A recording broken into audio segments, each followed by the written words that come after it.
What's up? How's it going, Rick? Nice to meet you. You as well. What's going on, man? Not much. I'm excited. It's my first like late night podcast, which I like better, honestly.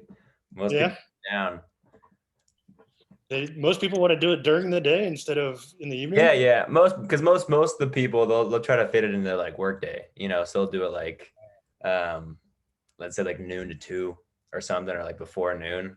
But Gotcha. especially because I love the style of like the long form, where you're just talking about stuff. So to me, it seems most natural at night, but I'm excited. Well, you're talking with an artist, so of course we're going to be Yeah, doing it at yeah. night. I like it. I like it. Yeah. I'm super excited to find out more about your background and everything, and all the stuff you've done. Um, yeah, I definitely tend to, probably like Greg too, surround myself with like artist types. It's much Yeah. more, but they're just creatives. Any kind of creatives, people trying to make something. Yes. Mostly only the Uh, kind of people I want to be around. well, if that's it's kind of like who you are, so you kind of tend to not only want to be around it, but you also attract it because it is who you are. Exactly, So exactly. it's to me it's very Deleuzian in the fact that we're all rhizomatically connected. So things where those connections are going to be made is where we're most alike. So it's Yeah, what you're going to attract. yeah. So One of the beauties. now, if I could only figure that out in dating, I would be really happy. But anyways, Yeah, same here. I feel that. No.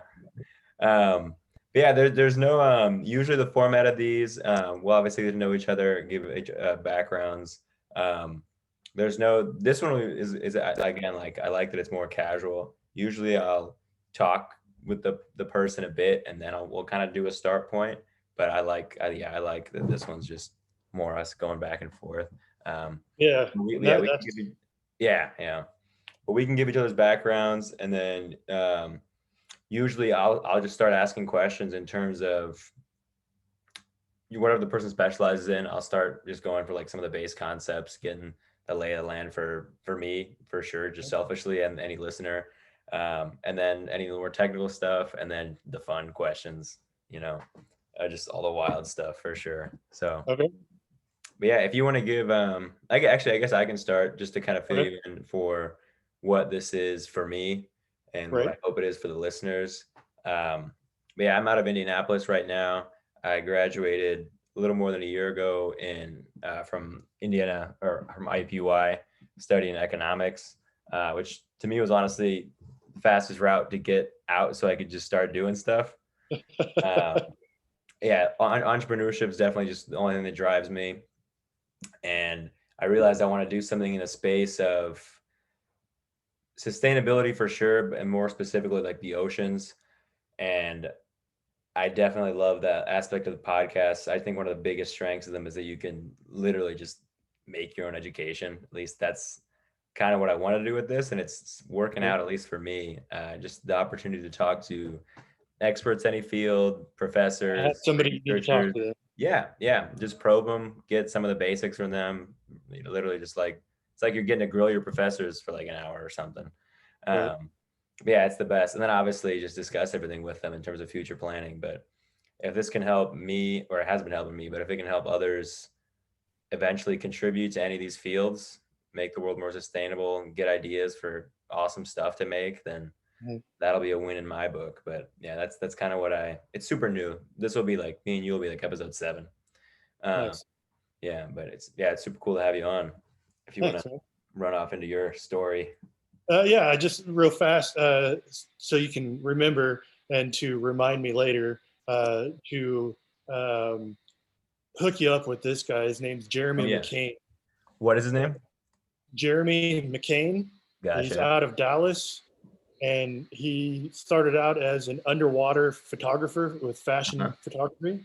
Yeah. I think he may have been kind of the first person doing that, but a lot of what he's doing now is actually going out and doing like photography in the oceans, and he's like, oh, is it Virgin Mobile? Is it Richard Branson? Yeah, that's one of my Like biggest he heroes. knows I love him Richard and, Branson. and like talks with him on a regular basis. Like this Dang, is that's so awesome. yeah. So Jeremy is someone I hope to really get to know more Hmm. because I got to know him when I got out of undergrad, but before I left Dallas. So we never really got really deep into knowing each other, but it's definitely someone I want to try to continue a relationship with and make it a lot deeper with, now that I'm starting to see myself going in that same direction of Yeah, and wanting like what to you call really attention care to. to contribute in. Yeah. Yes.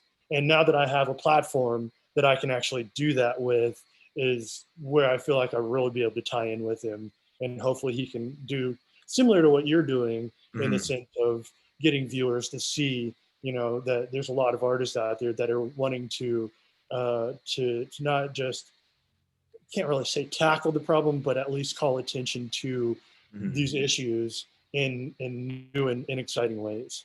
So that's where I'm at now. I started out school with Greg at University of Kansas, and was actually going to be an architect. But really long story short, really bad counseling is what I can contribute to. And I didn't end up actually making it into the program.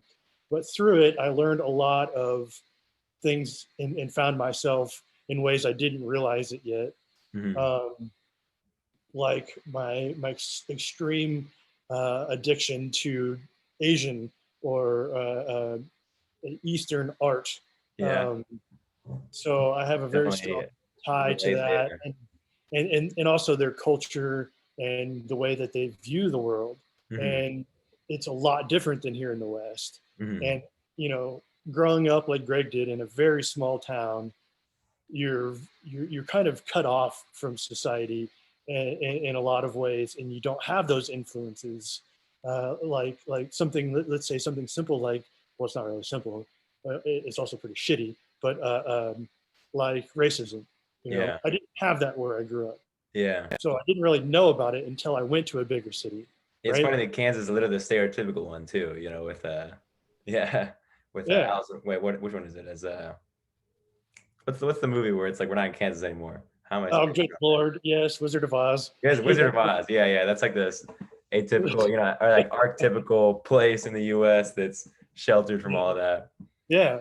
And well, see, okay, so that Oh, movie was actually mostly filmed in California. But anyways, um, oh yeah. but yes, so in that sense, I feel like I was very much uh, not shown a lot of things. So being introduced to Eastern thought, Eastern views, Eastern art, um, it fascinated me because it much more of like who I am and how I was brought up in my family, where family is very important. Um, Respect for your elders, these different, what do you want to say, ways of doing things, like I lost the word, but something that's gone beyond time and they've been doing it for so long Oh yeah. that it's ingrained in them. Those sort of things are really important to me. And I feel like in the West, a lot of that stuff is being lost. And we don't see a lot of it being talked about, even in popular culture or in movies. Like if they do talk about it, it is usually other cultures that are doing it. So, um, Yeah, I guess that's kind of true. I never really thought about that in terms of. So my family is from Bulgaria. So we have like, I came here when I was 5, with no accent because I came so young, which I was always pissed about. No, I love their accent probably a too. good thing. It's probably a good thing. But yeah, I always No, wanted it's to have the not. accent. Ladies love it. Yeah, that's part of it. Yeah, no. But yeah, that's one of the ways me and Greg, for any listeners too, Greg was actually podcast number 1 Oh, this nice. series. We kicked it off that way. But Yeah. me and him, when we first met, kind of bonded over that because he, in the same way that you were drawn to Eastern cultures and like the more Asian side, he was drawn to like the Slavic side, which is like my culture. Right. Yes. So it was cool getting to bond with him over that. But yeah, about like the values, that's something I think about kind of a lot recently. Actually, I started listening to my like new favorite podcast is have you heard of Lex Friedman's podcast? He's like he's an AI researcher guy. He always talked about the fact he brings up that he's Russian way too much. My whole life I've dealt with that with being Bulgarian way too much. But I very much relate to him, and having listened to his for a while now, that's something he doesn't really touch on it, but it just made me think about. It seems like there's like a weird point because like America's obviously relatively young compared to so many countries and like um, nationalities. Uh, it's like there's like a point just in terms of like the pop culture where their values and stuff has been allowed has existed for so long you can't even get it out. You know, like people are always bringing it up, like this is like the classic, but it's like sometimes it's like the U.S. wasn't like old enough to like reach that point where they're always there.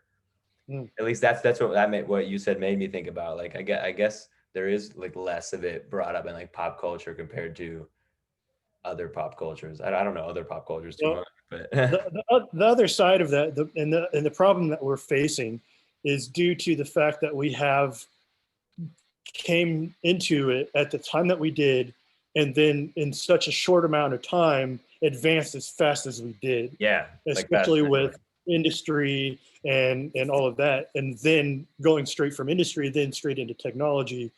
And it's grown and expanded so fast that we didn't have a way of really setting those traditions Hmm. like many other cultures have. So Yeah, it's like the tradition is growth, which makes it yeah, which yeah, just makes it yeah. But difficult. Yeah.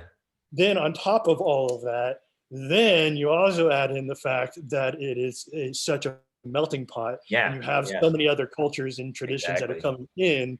It's there. I don't see an American culture, like I never Yeah. have. You know what I mean? Yeah. Because And not in a bad way. Yeah. Like, or at right, least I was viewed in the way like that. I obviously being an immigrant like myself, I love the melting pot aspect. I never understood when yes, people didn't get that it's a melting pot. You know, right, you didn't and the turn fact that. that there's still racism is beyond me. Like it's Yeah. so stupid. It's pointless. But Yeah. anyways, okay. So we diverged. All right. So yeah. So college at KU, and after not making it into the architecture program for many reasons, I found I still wanted to do something that had to do with uh, creating a house into a home, Mm-hmm. because I did come from a broken family, Mm-hmm. and so I kind of started looking into like interior design. So another thing that you'll see that me and Greg have a lot in common is the fact that we're extremely organized. Oh His yeah. is a little more chaotic, but it's still there. Yeah. Okay, He and does have his mine is, systems. Yeah. yeah, exactly. Mine's a little bit more OCD than his, Mm-hmm. in different ways. Like I'm very much a list maker and all kinds of stuff, and Mm-hmm. so you can kind of see that being applied within architecture Mm-hmm. and being able to create those kinds of structures and that sort of thing. So not making it into it, I ended up going into or trying to get into interior design because it was still creative. It still had that aspect to it. And in doing that, I had to take the prereq classes to get into the art program, period, to be able Mm-hmm. to do it. So getting into that and then really starting to see who I was as a creative, and Mm-hmm. that's really where I belong in making and designing things. Mm-hmm. That time I ended up taking my first sculpture class with Matthew Burke at KU. Mm-hmm. Um, and he phenomenal teacher, and it really made me feel comfortable and allowed me to approach it in a sense that I'm a little different than a lot of artists, where I don't hesitate. I don't, like, I'm very much into materiality, Mm-hmm. and I don't hesitate in using it.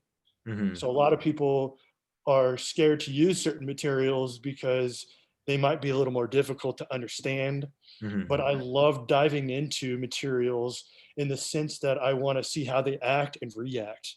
Mm-hmm. So I have a very innate ability with my hands to get in and make with it Mm-hmm. and just see how, wood versus metal versus stone, which are the classics. I have a very good understanding of how they are going to act and react to being cut, being hammered, being Mm-hmm. drilled, just those sort of things. So I don't have that hesitancy. And in that class, it really allowed me to understand that I have that ability and that I can just get in there and just Yeah. make.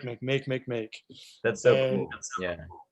yeah, and I love it. And that's when I started to realize, oh shit, I'm an artist. I am through Yeah. and through. That is who I am. Yeah. I have to make or I'm not happy. Right. Mhm. So learning that, I also went through a really deep depression, and I'm not afraid to talk about it. So Probably I good to, bring yeah. it Honestly, whenever I can. I'm on that side too. I like, Yeah, I hate yeah, that anybody in the world has any kind of stigma against, like self-growth, therapy, like all that. So I'm 100% aboard. right. Yeah. So the problem is the fact that our parents' age and Mhm. beyond didn't talk about those things, Yeah. Yeah. and a lot of very few were open to Mhm. talking about it, and that's what I love about the Big Bang Theory and Yeah. young Sheldon and seeing his Mhm. mom talking to him. I'm like, ah, I Yeah. love this woman, but you know, not a lot of parents were like that. Mhm. So my parents were not for sure. Mhm. But once my mother actually saw that I had it, she knew it, and that's when things opened up and we started talking about it more. Mhm. But going through that, I ended up quitting school. So Mhm. I didn't end up getting a degree from KU, even though I had damn near enough actual credits to get a degree. So Mhm. technically honorary, I have a degree from KU. I left there I with feel I yeah, think mine took 112 hours. mhm. So I think the only thing I didn't have was a foreign language.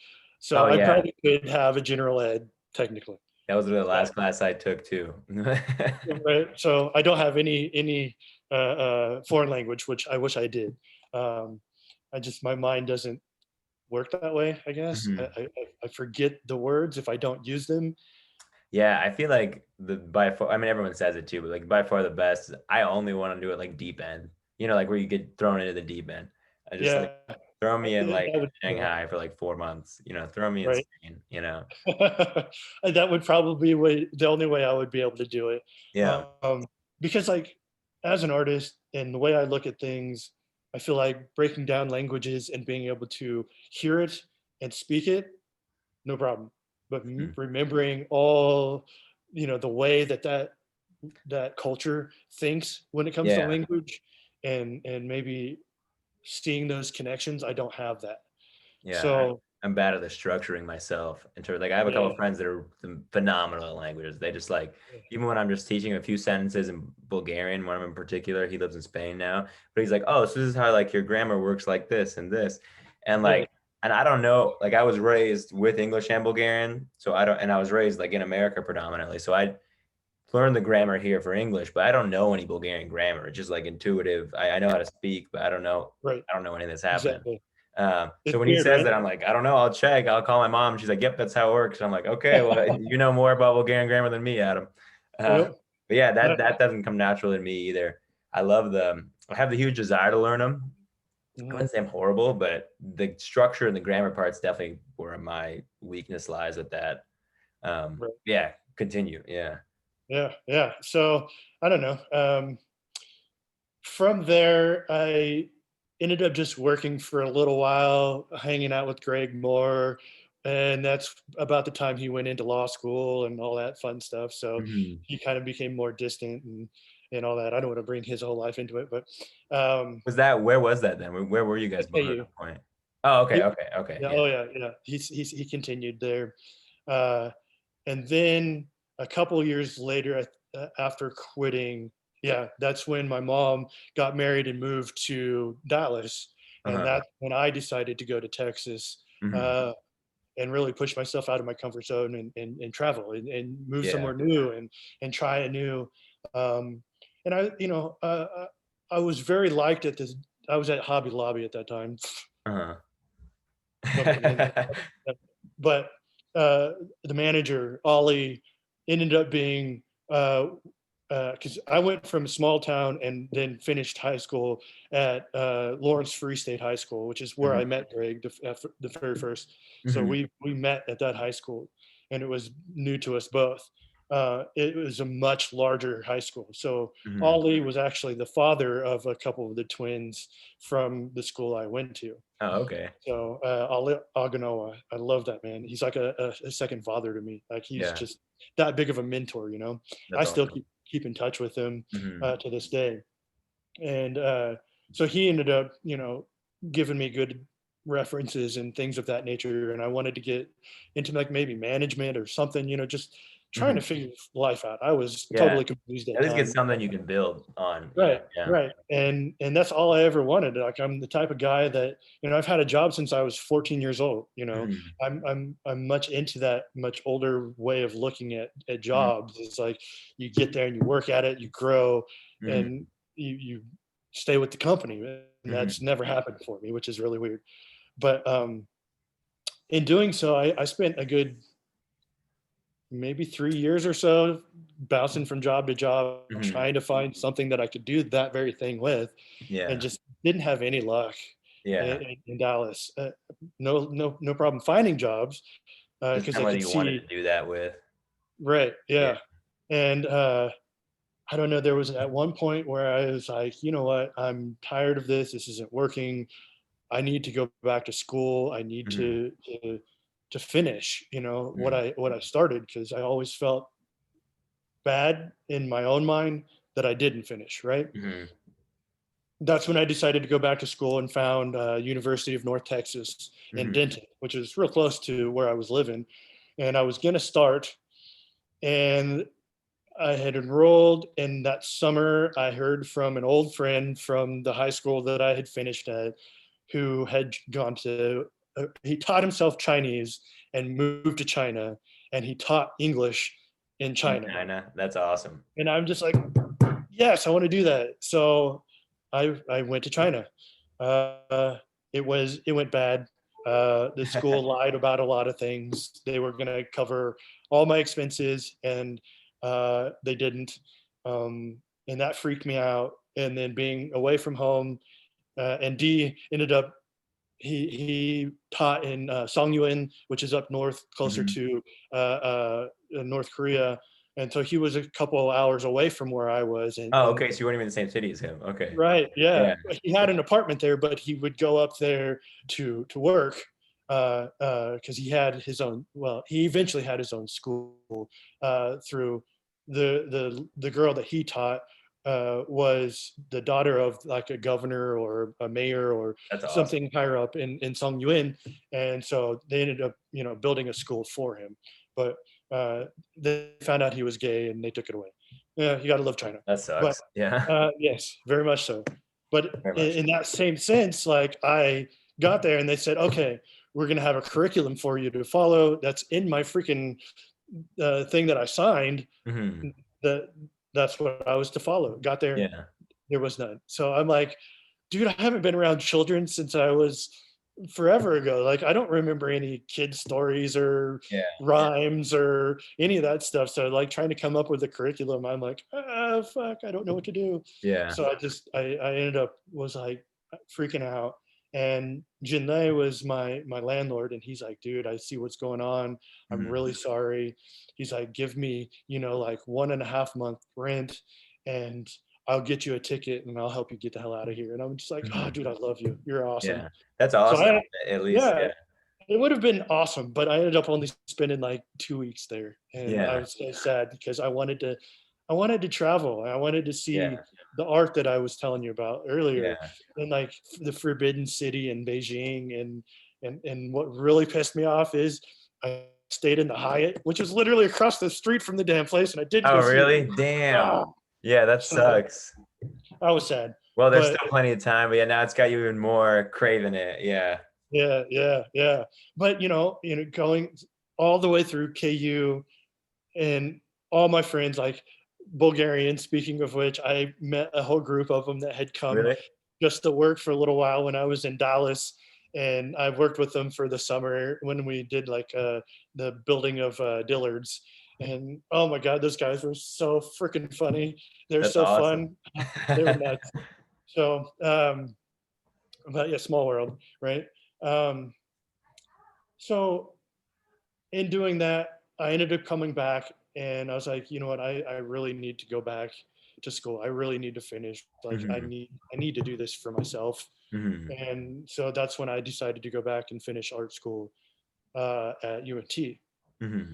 Um, the greatest part about this was the fact that I had all my prereq classes out of the way and I Yeah. could focus all on art. Yeah, you could at least And come back and do the fun stuff. Yeah. yes, and I powered through, dude. I Yeah. made so much work. Like if I were to show you, I have two websites, Uh-huh. and one of them is what I decided to make when I came back to grad school, which is where I'm at now.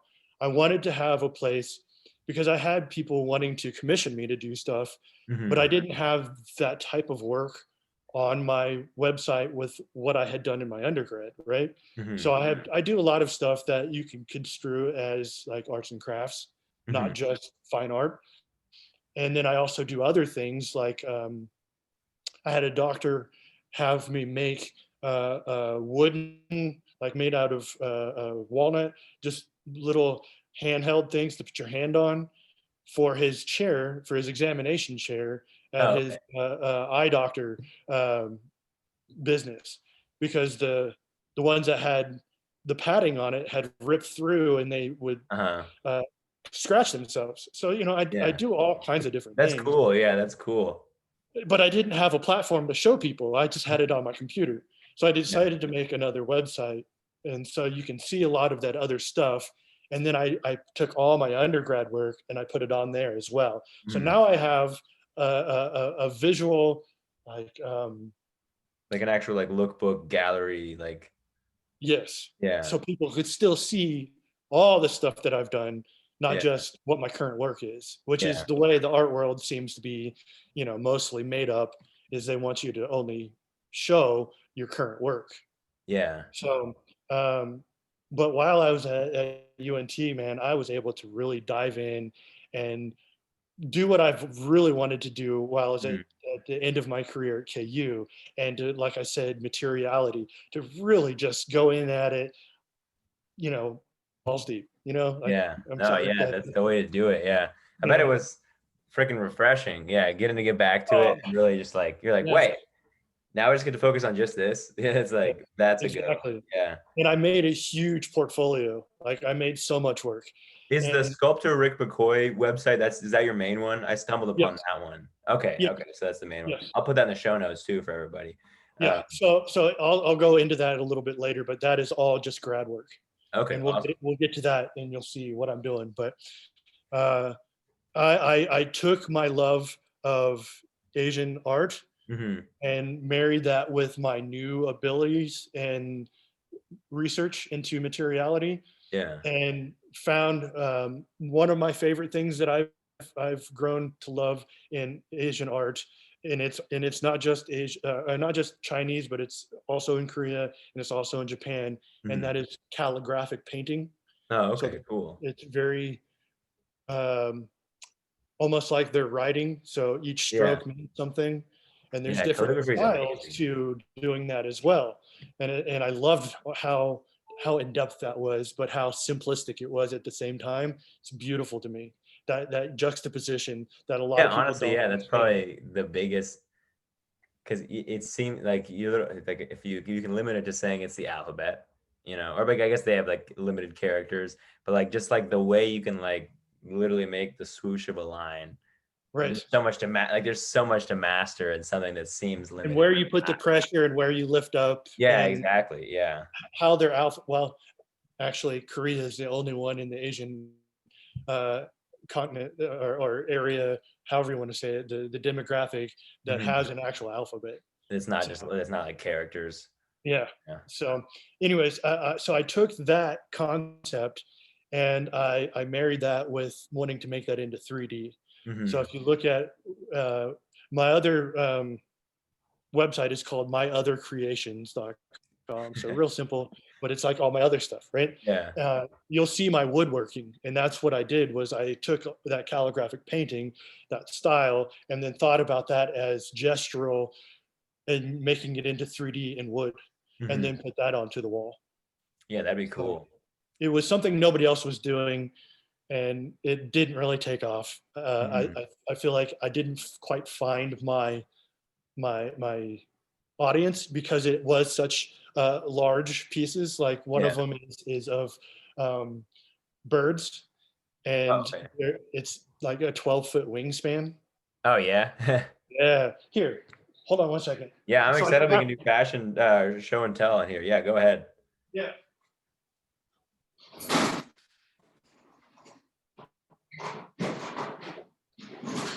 Okay. So in order, so I don't have to share my screen and we can just do it real simply, I have my book that I made from my senior year that has all my undergrad work in it. Uh-huh. So here's if you can see that. Oh, I can see. Yeah. Yeah, they really do That remind me of like calligraphic swooshes. Like right? And the if you look right here, yeah, okay, that is this piece right there. Okay, close but up. Yeah. you can see the wood grain, right? Yeah. So I make my own stains and then still be able to see the wood grain, That's and really awesome. Yeah. that that tied in for me to use that particular type of wood, which is pine, which really surprised my professor on how smooth I was able to get pine. Uh-huh. But it is very figurative, is what they call it in the woodworking world, and that's what I wanted because you're tying that into the I calligraphic would say yeah, it painting literally looks like line. liquid like. You know, like the Yes. way that it, like so it looks like the Whoa. 3D version of a swoosh. That's awesome. Okay. Okay. So now that you say that, that It's makes way me think. more yeah, it's way more calligraphic than I thought wood could get when I was just trying to imagine it. So I did a big koi, Oh yeah, okay, that's awesome. and it's 5 foot by 6 foot.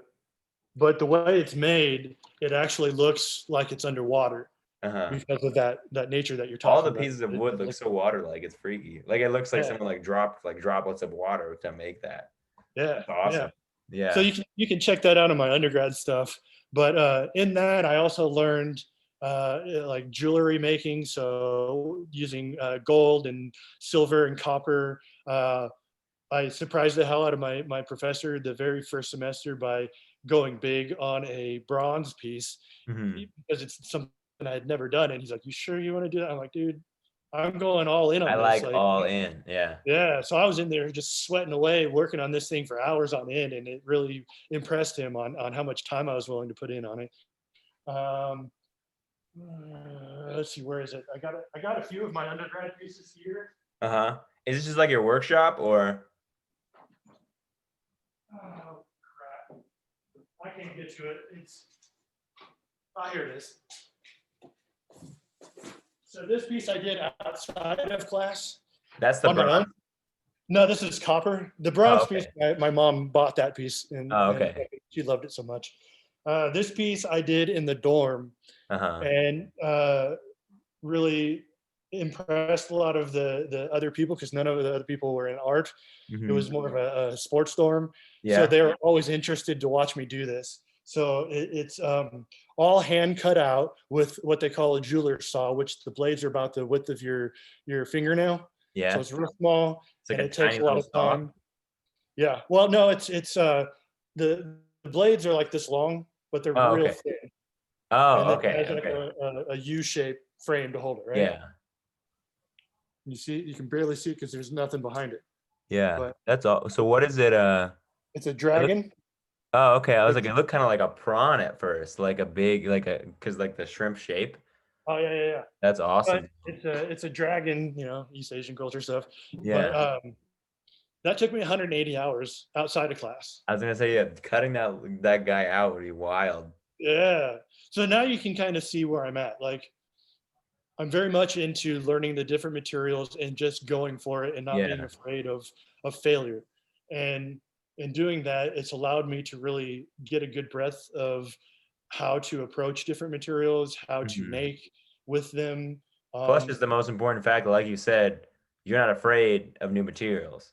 Right, Just like any kind of comfort zone thing, the habit you built is just diving into any material. So like right, there's no material that's gonna give you like that kind of buffer. It's not like you're used right, to a single one or working hard in general. You're used to trying new ones. So that's the right. habit.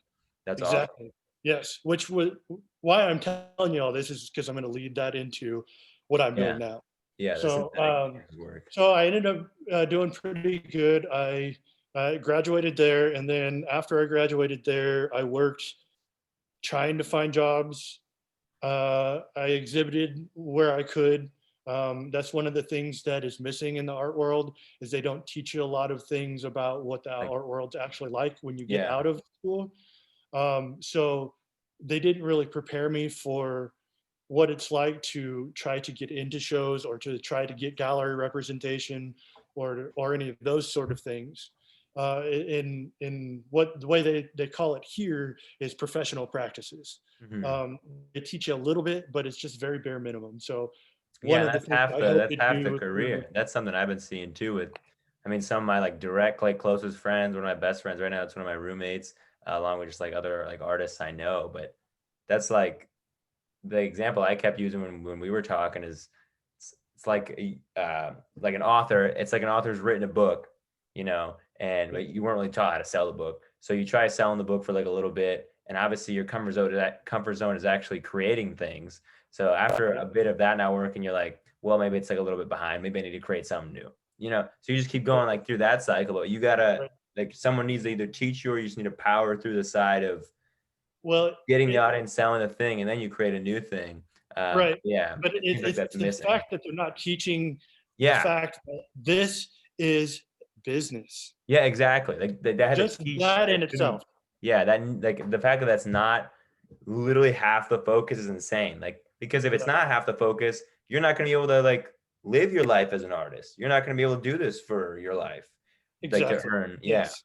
That's the problem with, well, in my view, uh, universities, period. hmm Oh yeah, I'm on the They, business side. I'm a full believer of you got to do it to learn it. There's some good things, yeah, they can teach you for sure. There's case studies, there's right. things, but you got to just do stuff. Like if somebody wants to do a business, if someone wants to be an entrepreneur, if there is a curriculum to be good for that, they should just do like a forced co-op.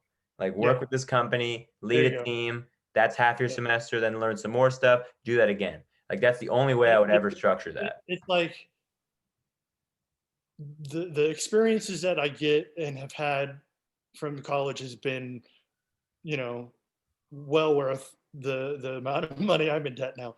hmm But I feel like there's a lot that I didn't need to go through, and I look at it and compare it to like a technical school hmm and see how much better those things are set up because they really get you the things that you do need to know. So Yeah. that's one of the things that I'm wanting to approach when I get out of here hmm is to try and create a new space for art to exist in. hmm This may be something else we may talk about at another point, For but it's sure, yeah. business that I'm wanting to start. And in that, I want to start because here we have the innovation hub here on campus, and Mhm. they help people start businesses or compete to see if their ideas are good and that sort of thing. And I went in with this idea, but there's so many layers to it. They're like, what is your lowest hanging fruit? And that was it, was teaching the professional practices Yeah. and finding out by interviewing people clear in Dallas and other places that are in the professional side of art world. They're Mhm. like, yes, this is something that's missing. We Mhm. need something like this. Mhm. So that's kind of next level of where I hope to hit. Yeah. But um, so now I worked for maybe 4 year, 5 years in Dallas. After graduation, things didn't work out.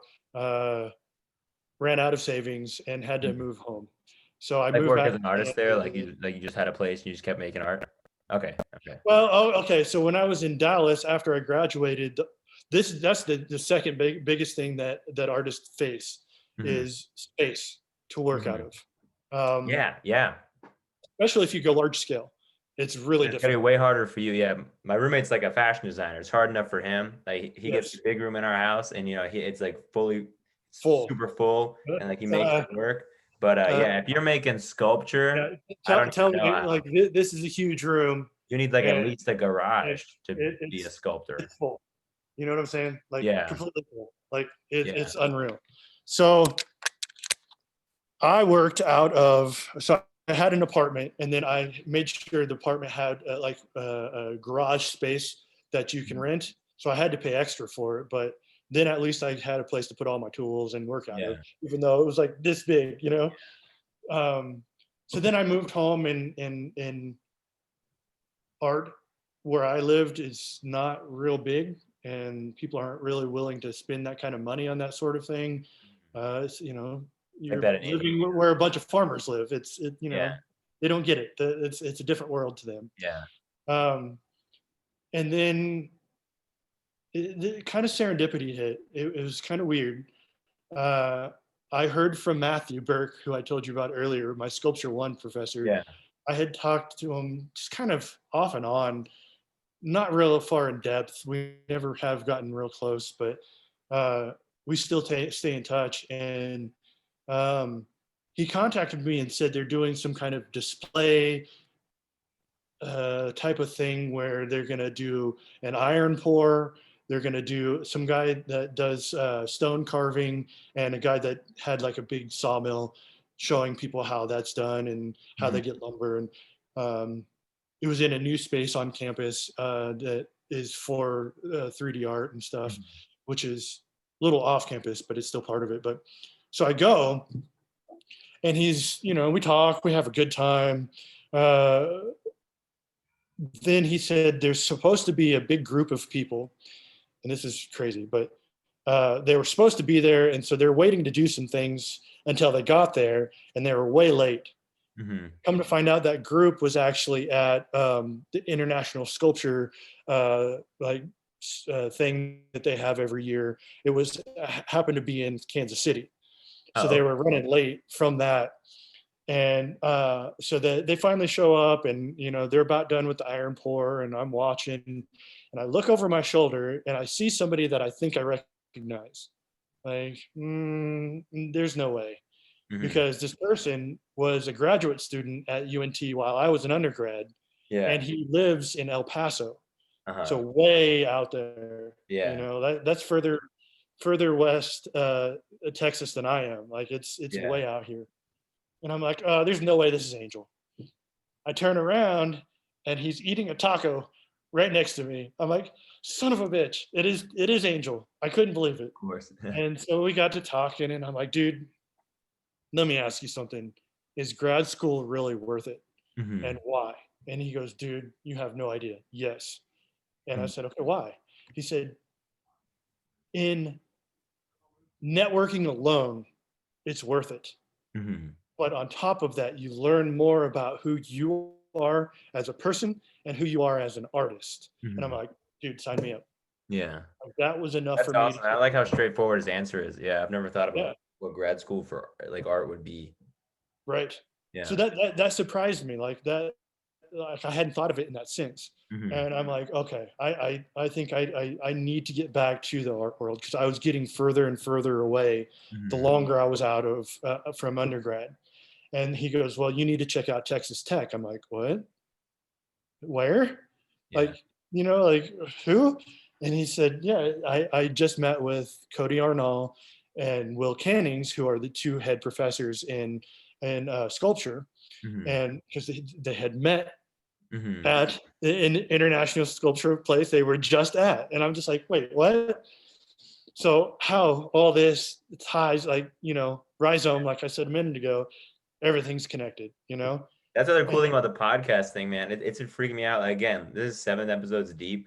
The amount of like amazing people I've gotten to talk to, and just people already headed me towards.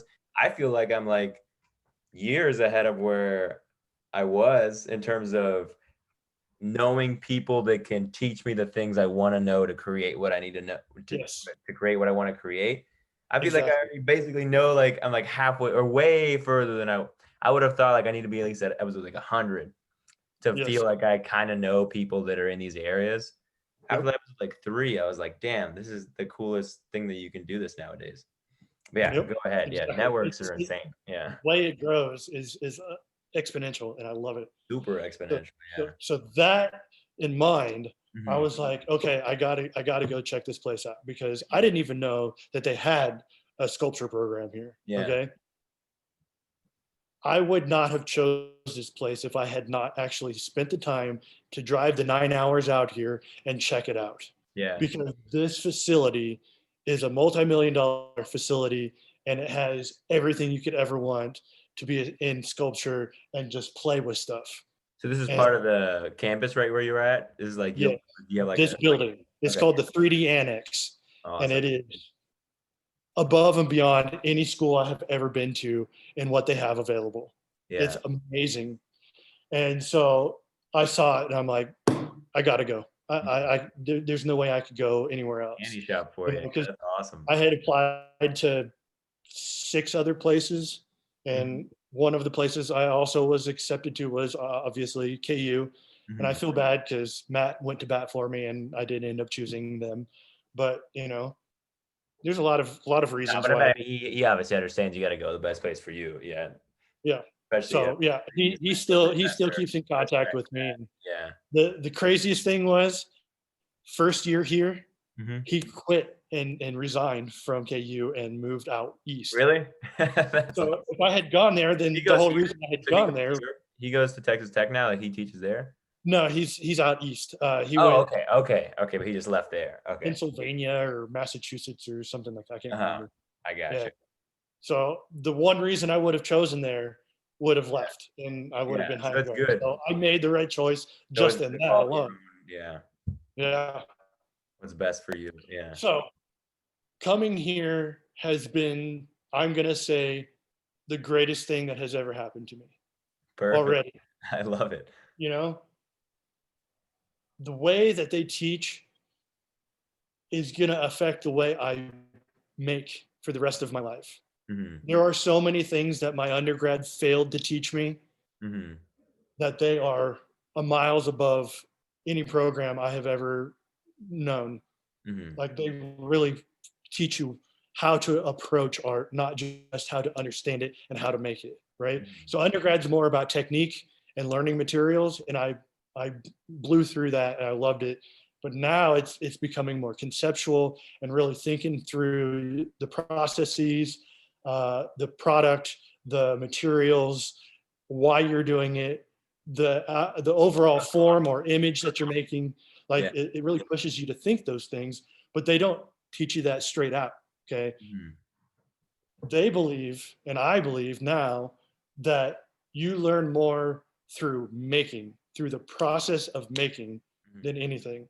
Okay. And what I mean by that is getting your ass in here, being in the studio, and just making. And those different connections you're going to make through making and while making, you would never make, ever make, mhm. guarantee it, just by writing things down or thinking about it. Yeah, reading about Okay. it, yeah. So you make different discoveries by saying, okay, I have this idea, I have this material. What if I do it in this material? Mhm, And you do it. What if I do this material, but I do it in this way or through this process?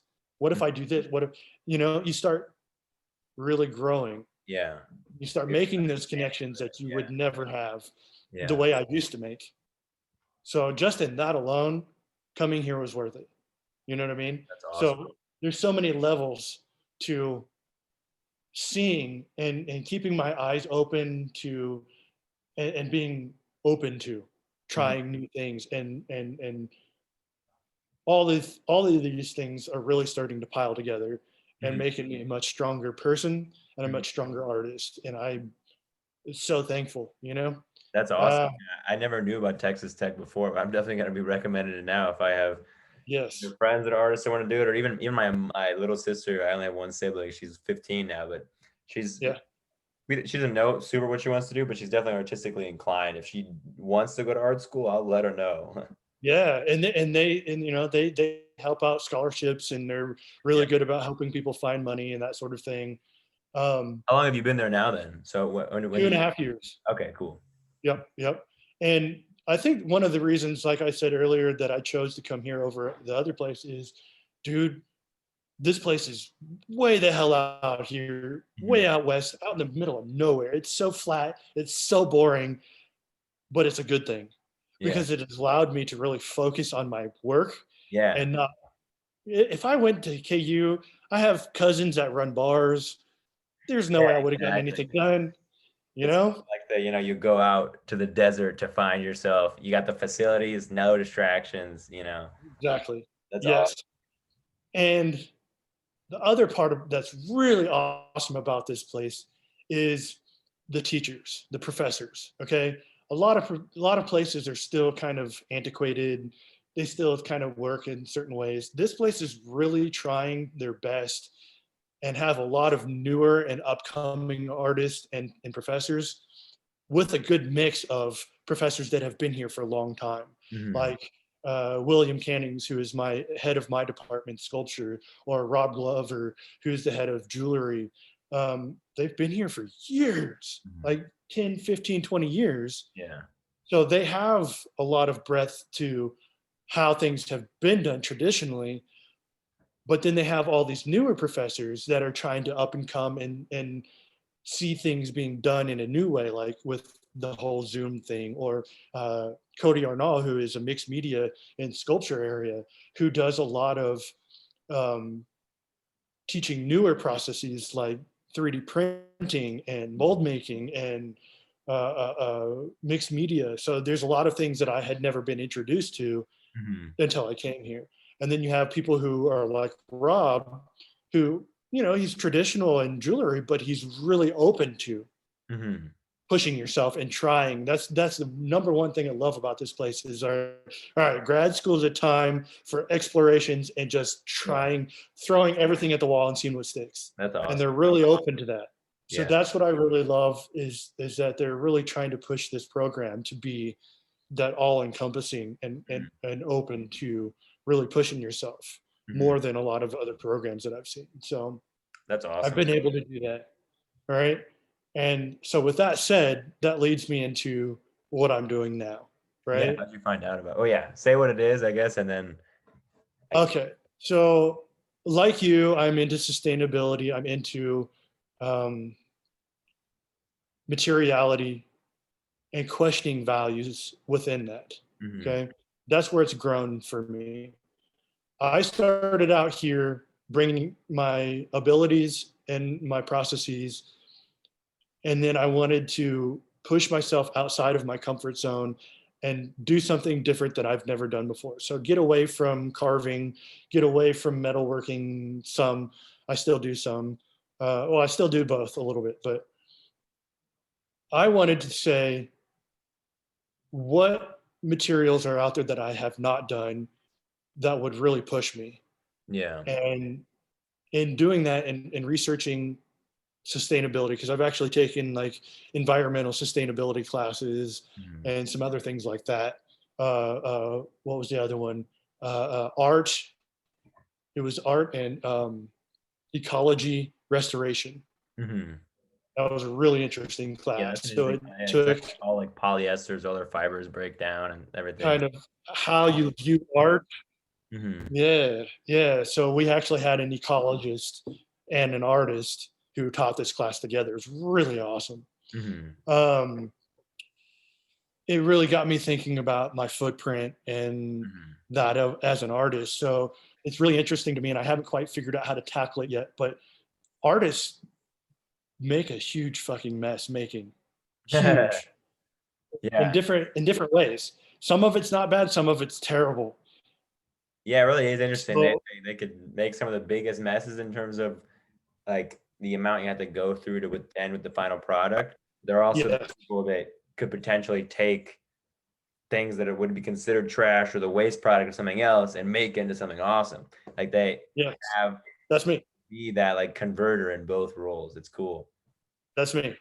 Yes. Oh, Yeah. we'll get there. Okay. So it's been really it's been a challenge for myself to see that waste and seeing how much I'm contributing to the waste collective. Hmm. So that bothered me already. And then you add in what I found was the use of plastics Hmm. and how much that's contributing to and destroying our ecosystems. That is where my research started. Hmm. So my first semester, I didn't know what the hell I was going to do, and I started outside of my comfort zone doing like installation pieces because we that's what Cody likes to teach. He's really very in tune to that. Or okay, so installation art is different than an installed piece of art, whereas you're creating an environment for the person or the viewer to become a part of. Okay. So you can look up someone like Ai Weiwei, Ernesto Neto, and you can start looking up some of these artists, Yayoi Kusama, Team Labs, Oliver Eliasson.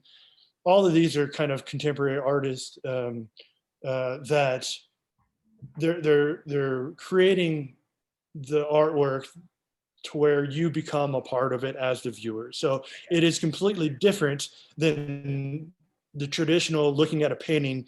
You're a pair of eyes, you're in a fixed position looking at a piece of work. Yeah. Whereas in an installation, there is no one perfect spot to view it from.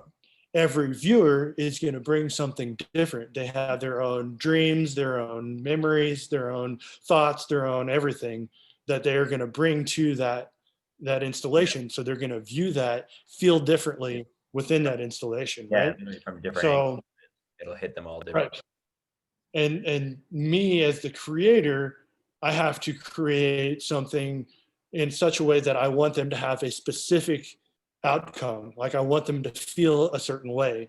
And so it's a whole new challenge of like, how do I then take what I'm making to create that environment, not just a piece of art. Yeah. So it was a huge challenge, and I love it. No, yeah, I never knew quite what that meant. Yeah, now that it makes a lot more sense. There's a little more to it, but there's also, its own history of how it started and how it grew and how it's changed, and then what it is now is a lot different than how it first started, because it was much more, kind of a way of saying fuck you to the art world and saying I'm not going to make a form, I'm going to make this instead. Like there's a lot of layers to it. It's very much an onion. So you can, I have a really good article by Claire Bishop if you'd like to read more about it, and it really dives a little deeper into it. We can link it too. Yeah, if you want to send me that, we can link it in. Yeah. Okay. Claire Bishop. And I'll message you after too. Okay. Yeah, I can't remember the name of it. I'm terrible with that sort of thing. But no, I do, yeah. So I started out there, but within doing that, I don't really. I have one instance that. Okay, so this is out of my lecture that I'm going to be giving here on the 23rd for part of my MFA thesis. I was taught in class by Carol Flukiger.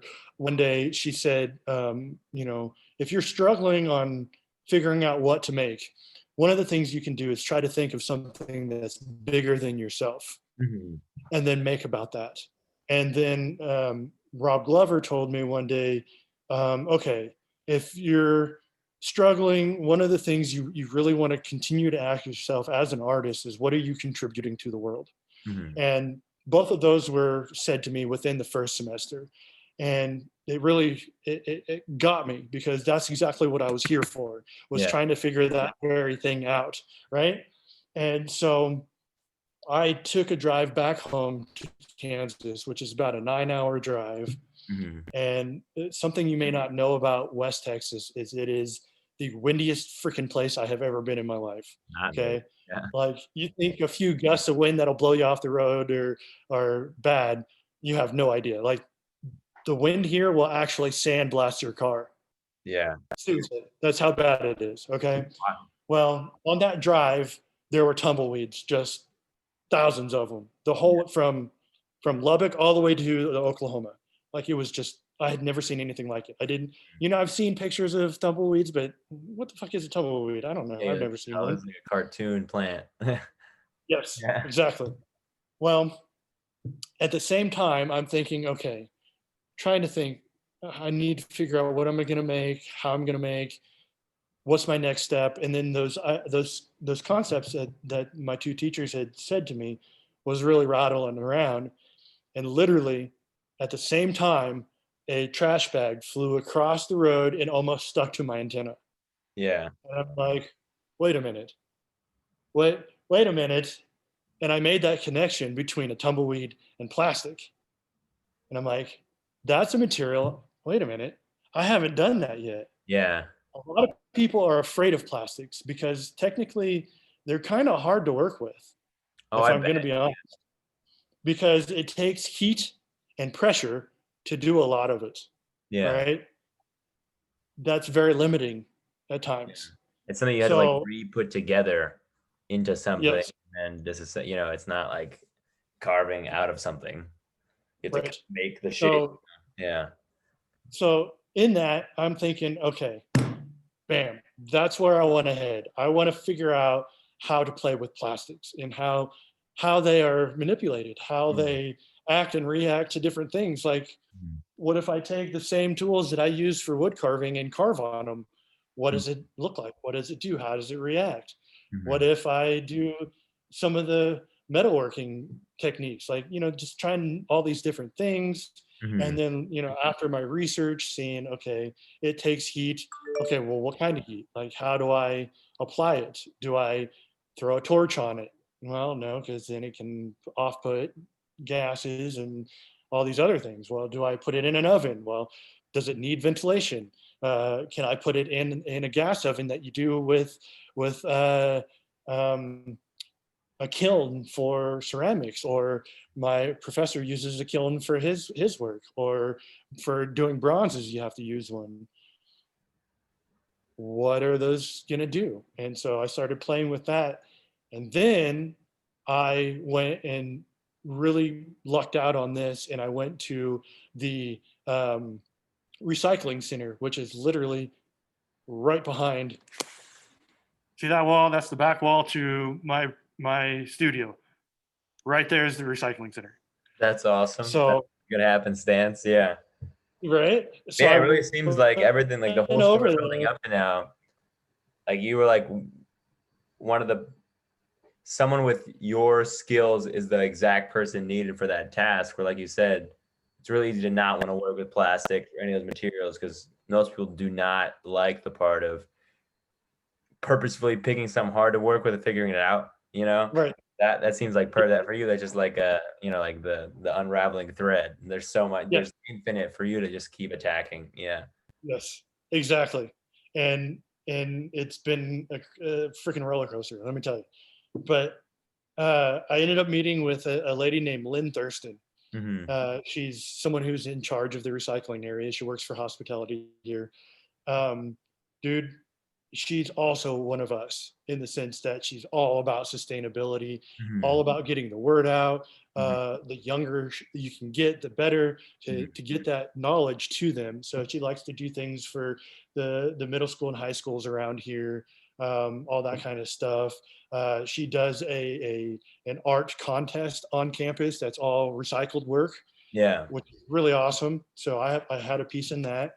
Um, and so we really hit it off. And she I don't know if she had permission to do a lot of what she did, but she saw what I wanted to do. So she went and showed me what they call a styrofoam densifier. Hmm. And dude, that's where it really blew up for me. um, the material that came out of it is really weird and beautiful at the same time. Yeah. um, Let me see. Hold on 1 second. See if I can get a couple different pieces of what it looks like when it comes out. There we go. There's this kind, then I have this kind. So is it fully just compression? Is any heat like is there any kind of heat applied too, or just this is pure Okay, compression so of what this machine does is it has a big hopper, and what's a it hopper? takes just what? What's a hopper or hopper? Oh, okay. So it's a hopper is just part of I guess it's a mechanical term Uh-huh. for a machine that has an area where you put the material in that's away from moving Oh, okay. product Okay. So literally to like where the you're giant, not getting your hands in. yeah, the giant, yeah, I can see it in my head. I didn't know what that was called. Cool. Yep, yep. And so it takes the styrofoam and you put it in, and it has hands. You've seen like recycling places for like metal or for cars, or Yeah. even other places that have the machines that have the tines that come together. Yeah, it's like the grinding, the Yes, grinding part. Yeah, okay. exactly. So it has that inside of it, and Uh-huh. it breaks it up. Styrofoam's really light. It's like 97 to 99% air. Mm-hmm. There's not a whole lot of plastic in it. Yeah. So it breaks it up and then it pulls it down into the bottom part, which has this huge auger. So an auger is uh, um, like a mechanical screw. Oh, So it they're has, spinning it down. Yeah. yeah. So if you've ever seen them till farmland, Yeah. the big tills, Yeah. that same thing. So Gotcha. it's an auger because it spins and it's actually pushing that material, and that's Down. why it's called an auger. It's pushing that material out. Yeah. Well, as it's in that auger, it's got a heating element around it that heats it up to about 300, 400 degrees, somewhere around there, and it's melting that, and then it oozes out of. So it's not really an injection machine; it's more of an extruder. So Yeah. that sort of thing. So after I okay, I'll jump ahead a little bit here. I actually bought the machine. Okay, cool. Yeah. So I used my financial aid for for the future. Okay, let's just That's put a it that cool, I mean, like, it seems like this is like a perfect area for you. So that's like a very, way. that's like all the capital you need in terms of like physical assets is that machine to turn all Yeah. the. Well, it's one of others that I want to Oh make yeah, that yeah, one big one. have to do with PET plastics, like number two plastics, like a water bottle. They Yeah. do that too. Okay. If you want to put this one in there too, I think it would be cool because then they'll see somebody else that's like talking about them. I think it would be cool. If you go to preciousplastics.com, That's it is, is this a site? Is it a video like a. yes, it is an open source website out of the UK that have actual mechanical plans that you can download to build machines yourself that do this for the PET plastic. That's awesome. So that's Yeah, like they're like a. That's it, cool. They teach that people. was the original idea that I wanted to do before buying this machine for PET plastics, because I really wanted to stick with that and Uh-huh. learn to break it down. Okay, so I view this in the sense that in materiality wise, I want to break the material down to its core form and Hmm. not do like most people do with plastics and do what they call upcycled. I think that's boring because you can still see what the original intent of that particular product was, what that Yeah. object used to be. I Hmm. don't want that. I want to be able to break it down to its core material I and be kind of able to agree manipulate. also in the sense that you're upcycling more physical mass of those plastics doing what you're doing. Like let's Correct. say like you make art out of 5 water bottles. They're not full, like you're like mashing them into something, making it into something. But like doing it this process, just to get the mass you need to create what you're gonna make, you'd use like 100 because you'd actually condense them, like you making a different form of the material. So you're solving the problem in another way. Like or like it to It me. is one answer, one small answer. What? I said it is one small answer. Yes. Yeah, yeah. Yes. Okay. Awesome. So the machine is about 1,400 pounds, Mm-hmm. and I bought it for $5,000. It's a small car. So yes, it is exactly what it is. Okay. So I've also started to learn now that I've finally been able to get it working. Uh, it takes not only a 220 or 320, I can't remember, but it's also a three phase, so it's very high end on that. You have to have an actual thing run for it for the electricity. Well, the school didn't have one for where I could put it, so navigating the intricacies of our school and getting help to get that done took almost a year. Uh-huh. Yeah, Get like a place where it can function in the school. yeah, Yeah. yeah. So I finally got it this semester up and running, and I've already gotten to play with it. And here's one piece that I've created. It's just a little walking cane that I'm going to use in um, my thesis show next semester. Uh-huh. But if you look, you can kind of see the quality. Okay, see It how is it's an interesting material. Yeah, it's like a right. It's got a like a thick ass bone. version of like a spider's web to me. Yeah. Okay. So you can get that idea of how just ethereal, like how weird Yeah, it of really a is an product. ethereal. And That's a good then word for it. you can get it to go a little bit more Creamy. Yeah, that one's solid. less thread-like. Okay. And then you can also get it to be like this, to where it's shiny, glistening, almost taffy-like. Yeah, and this is the same machine on different settings. Which part of the No, process is changing no. to create those different Okay. end results? This is the fun part, and it's kind of a pain in the ass because of where I'm at with getting materials. Uh-huh. Okay, so you could also see when I showed you the different pieces, the coloration, right? Yeah, yeah. So on the first one I showed you, it had a little bit of color intermixed all over the place. The other one was all white, and then the other one was mostly colored, right? Yeah. Okay. There are two different types of plastic or of styrofoam that I've been getting from town, from the community. Mhm. Um, Packaging. So you have just regular, like Peanuts. like foam Oh, okay. packaging, Okay. right? And then you have clamshells, um, meat trays, and styrofoam cups. Okay. Okay. Are Now, if you, clamshells like what you get a burger in? Yeah. yes, Okay, yes. okay. Okay. So now take those and think back on the way they look, the way they feel, the way they act. Yeah, they're less porous than the Exactly. yeah. Good. Okay. So the machine works off of heat. Uh-huh. The fact that there's less air in those pieces, the cups and whatnot melt at a much lower temperature. Uh-huh. So if you put this in the machine only with that material, then it'll actually melt and become extremely viscous and can actually clog the machine up, and then you're screwed. Okay. Okay. Okay. So So what that's you if have you to put do, just the like clams and the trays, like the more like the less porous material does that. right? Okay. So then the cane, I don't know if you can see it.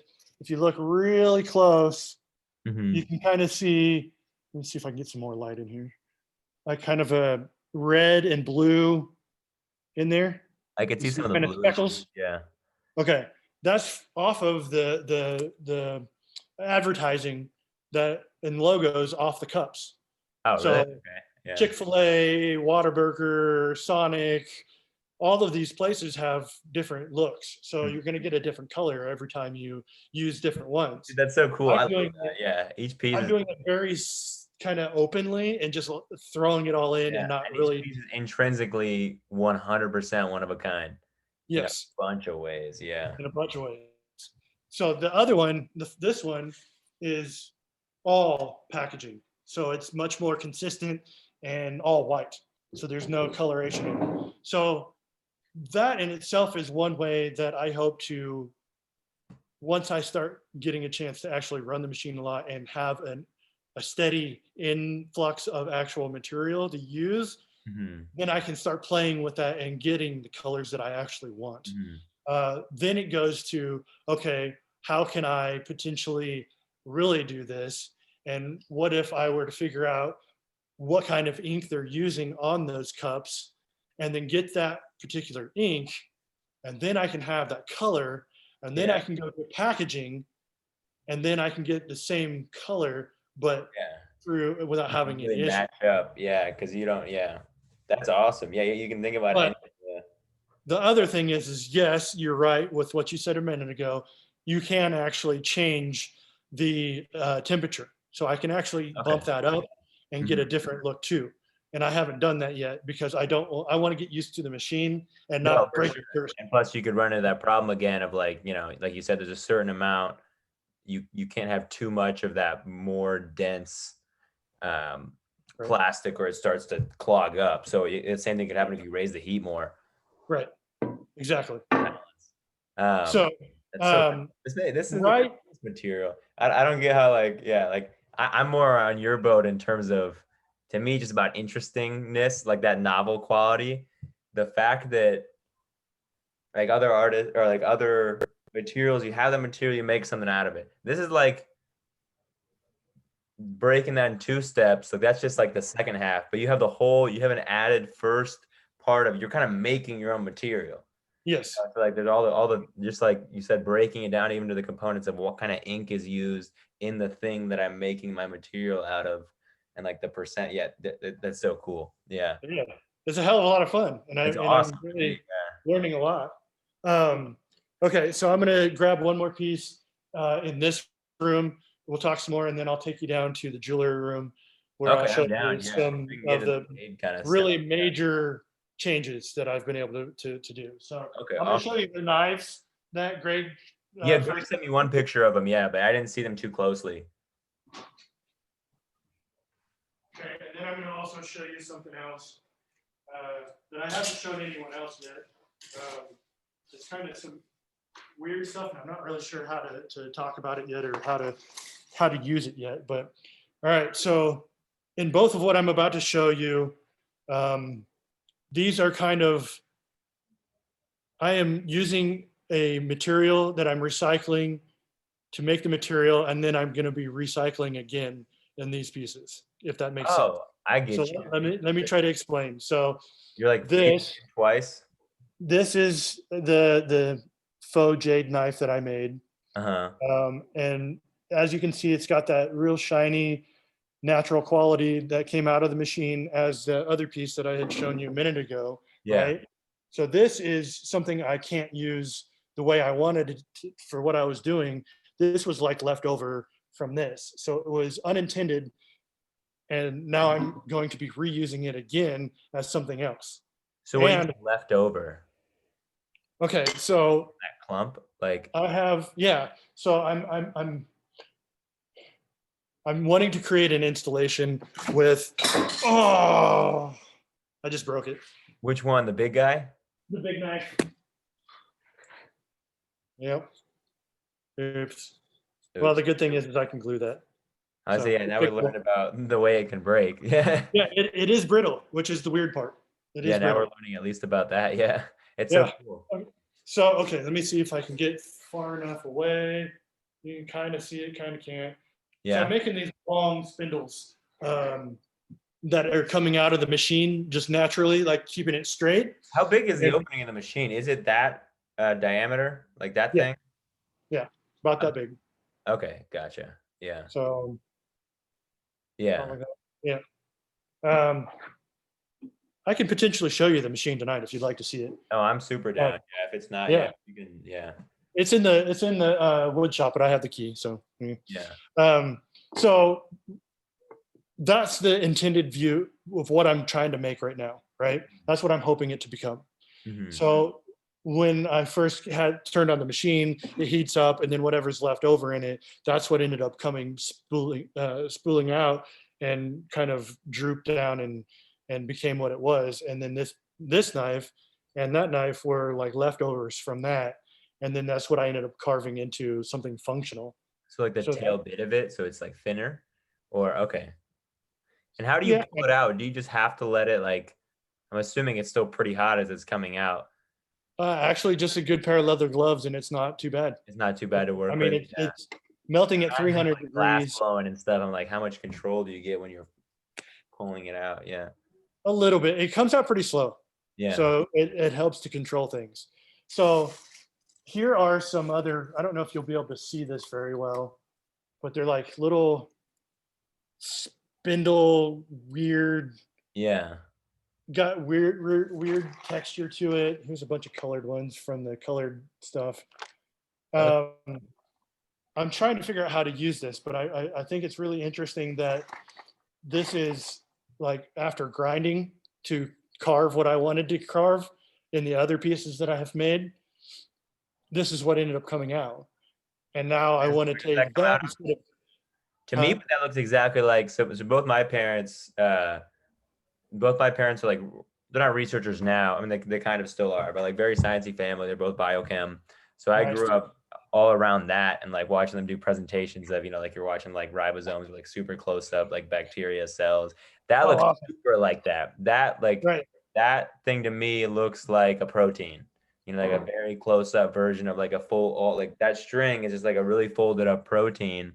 and it's got like Yes. a color hue like that. But I grew up all around pictures of, you know, super zoomed in proteins like that. So that looks super like that to me. I'm gonna send you some pictures of that because Okay. that could inspire you to make something like that. Yeah. Those look a lot like it. It looks like a bowl of those Yeah. globular. It looks like a really gross cereal. Yeah, that too. Okay, so my thought on that one is, okay, so I've taken one material and I'm Mhm, breaking it down to recycle it and use it for something else. mhm, I'm doing that and I'm putting it through a process again by carving it, and that's what's coming out of after carving it. mhm. So then it's like recycled twice now. Because Yeah. now I want to now use that. Whereas most people, when they carve and the stuff that comes off of whatever they're carving ends up just going in the trash. So those So little spindle things that turn into those balls is like when that's like a long kind of like thread instead of like sawdust or something if you're carving wood, that's coming off that way. Like you're literally like as yeah, you're carving that just hanging on. yeah. Okay, so let me grab a couple more things. So the university bought a different machine after they sold that one to me. Uh-huh. I'm trying to grab a few different examples here so I can show you. So you can kind of see all the craziness that I've been doing. Okay, and so this machine um, uses pressure only. It's a big ram. So it's pressing all the air out manually Oh, instead of heating it. So okay. there's no heat. Okay, so the problem they had with the machine that I bought was the fact that we're in West Texas and Mhm, it is very windy most of the time. mhm. And when it's not, it's a little rainy. So it's one or the other. Having a really nice clear day is rare, right? Interesting. So in order to do this, at the recycling center, they didn't have room for it where it sat inside. They would have to wheel it outside and do it outside. So if it was raining, it would ruin the machine. If it was windy, it'd be blowing styrofoam all over the place. Mhm. And So that's they the didn't one get, you have. yes. Okay. So it has to be done inside. It's not a big deal. But the new machine is huge and just takes pressure and it Mhm. doesn't take any heat. And it creates big bricks Yeah. and they extrude out and I mean, they can be like this long, like Yeah. pretty long, right? And they're just Uh, brittle. huh? They're just brittle. Are they more brittle? No, these aren't. The ones that are heated with my machine, it's brittle. Oh, This, so that's not brittle? no, like it's pretty That's hard. interesting. Yeah. And but you can see like on this one, like an example of something I did. I used spray foam to glue them together. But see how it's kind of like really not pressed real hard and it's not real dense yet. It's still you Yeah. can kind of still see a lot of the styrofoam qualities to it Yeah. compared to this one Uh-huh. where it's like really condensed. I think this was them playing around with the machine, trying to learn it, and Uh-huh. this one was not a good product. And then this is what it should turn out to be. Yeah. Recycling wise, I bet there's a lot of uh, playing too in terms of like, because obviously they're just doing to recycle or like to compress recycled materials. But if you're using it in an artist sense, the again, it'd play a huge role of like what you're putting in there. If you put like, you know, like it's like I'm imagining like when chefs are making like the perfect like sausage or hamburger, like the kind like the like 40% chuck, 30% like this kind of rib, like you need yeah, the yeah, right percentages of fat, you know. So yeah. it's like the same kind of what ratios of the types of plastics you're putting in to make it more denser. That's so Yeah, cool. there's that. There's definitely that, but also as an artist, and I'm trying to give agency to this particular material. Um, Really allowing it to do whatever it's going to do coming out of Yeah, the machine is yeah. where If it's it's at for me. knowing I that. don't want to have complete control of it right now. Like I Hmm. really want to see where I can go with that first. Hmm. Um, so I've also done other things like this piece. So you can see how really That fine one's like, edge that is. yeah, that one's And like I super took deep. this one is the same as this one in the sense that it's really dense. Hmm. And I took it to the planer and to a joiner and got it like stupid smooth Hmm. and very sharp edges compared to what this looks like. Hmm. So really just playing around with what it's capable of.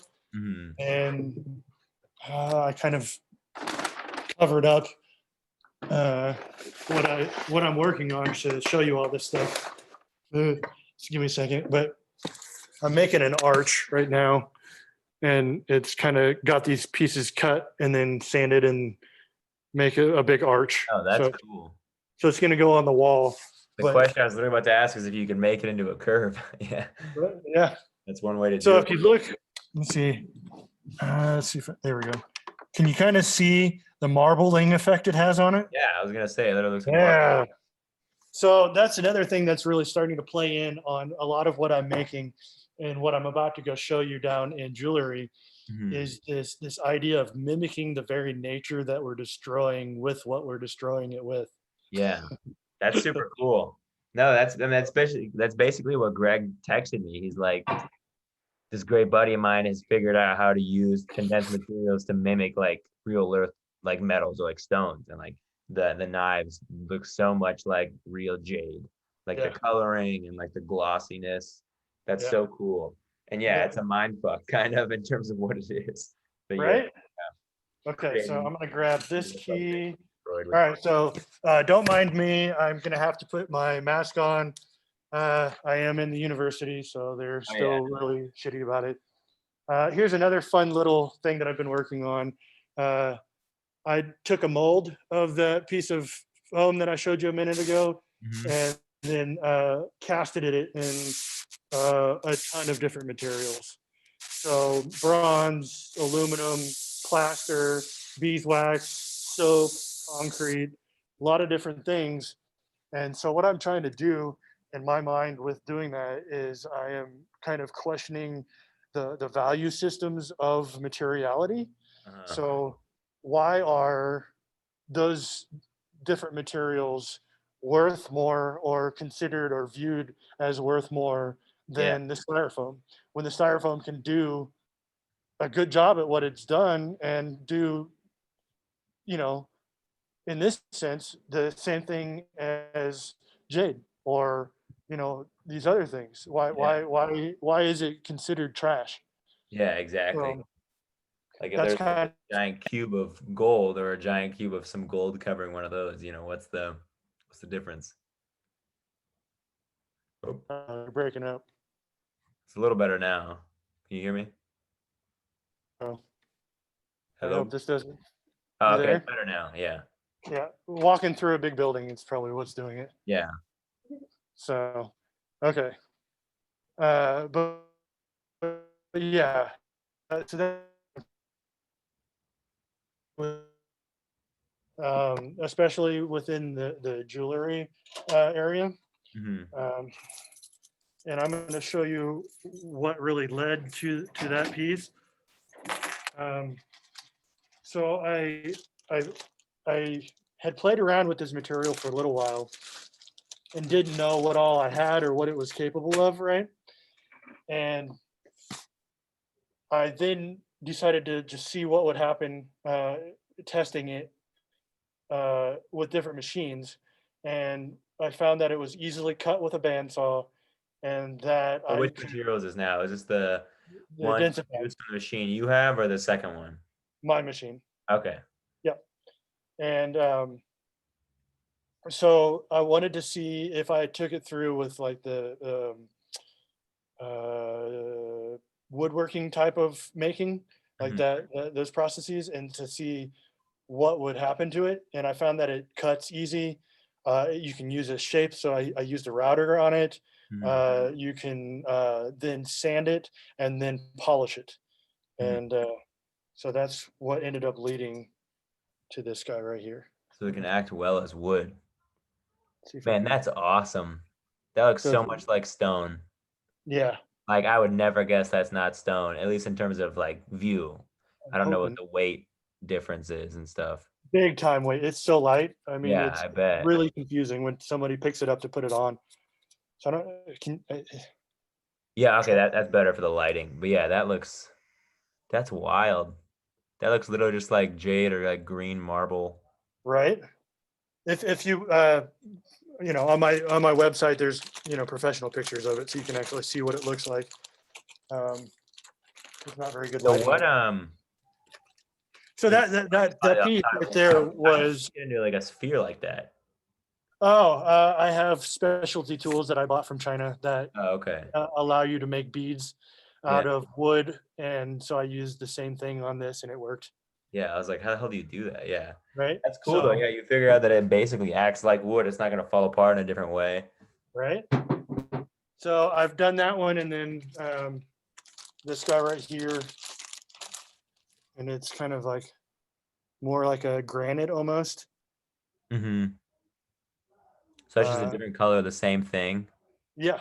So, using a certain kind of cup with a certain logo on it with certain colors, it's going to mix out and come out a different color. Yeah. So, basically, so on both of these pieces, you can see that I use silver, like sterling silver. Mm-hmm. And that was my way of like creating a juxtaposition between the two materials and questioning that value. Yeah. So what has been sought after for centuries was silver being a very expensive material, whereas the plastic is like absolute Yeah, that's trash. really cool. Yeah, the thing holding this necklace, like holding the jewel of this necklace, is the expensive part of the necklace. And Right. the thing, yeah, the thing But that's then it looks like jade. yeah, And then exactly. That's really cool. so that was kind of where my mindset was making those pieces. And it's kind of what has led me to a lot of everything else that I've made. And I'll show you, I'm going to give you a firsthand view of a bunch of stuff that I have made this semester that I don't have up on my website yet. Awesome. So, we got a sneak peek. Yeah. So this one I'm going to show you, but I'm going to kind of set it aside. This is not part of this. This is completely different, but Yeah. this was a dedication to a teacher that died this summer due to cancer. So I'm going to just kind of set that out of the way. Beautiful piece. But you can see I love all my different materials. Is that wood? Yeah, that was wood, paint, and emu feathers. Okay. And then leather in between the sandwich pieces of wood. Yeah. All right, so we're gonna kind of start out with the very first couple of pieces I made in jewelry, and then kind of work my way around. Okay. So here's that piece. So, and are these all with the like? No, not all. Okay. Well, I'm gonna try to show you all of, but some of it, as you can see, like right there, that is PVC and rubber. Rubber, and so I'm also talking about materiality in the sense of our throwaway culture and the stuff that we throw away. And this stuff is all from a local phone company. Okay. And so, every time we evolve and create new and better technology, we end up throwing away the outmoded. Yeah. And it's a terrible, like most people do not know or have ever seen how much crap construction and business people throw away. It is unreal. Scary number. It's like I think like over half of physical waste by mass is like construction materials. Like people don't think about the fact that like we're just starting to now think about the fact that a building we build isn't going to last forever. What happens to that when you knock it down? Like right. So much of the waste is just like old brick, old material like that. Yeah. So that piece right there is the first one that I had made with that material before I bought the machine. And that was just from what I had collected from them. My professor asked us to do an outrageous ring competition. So I created this guy. Nice. Yeah. So it's got all the craziness and connected with copper. Yeah. So that was a lot of fun. I created another kind of smaller piece that's got like some really cool texture on it. What's that made of? It's the same stuff and then copper. Oh, okay. So there's that. And then then the next semester after that, I started playing to see what the material could do. And that's when I realized it could be polished. So I tried to make so much like rock, man, or like exactly. So I wanted to make a rock that also kind of mimicked a glacier and just kind of all these different connotations.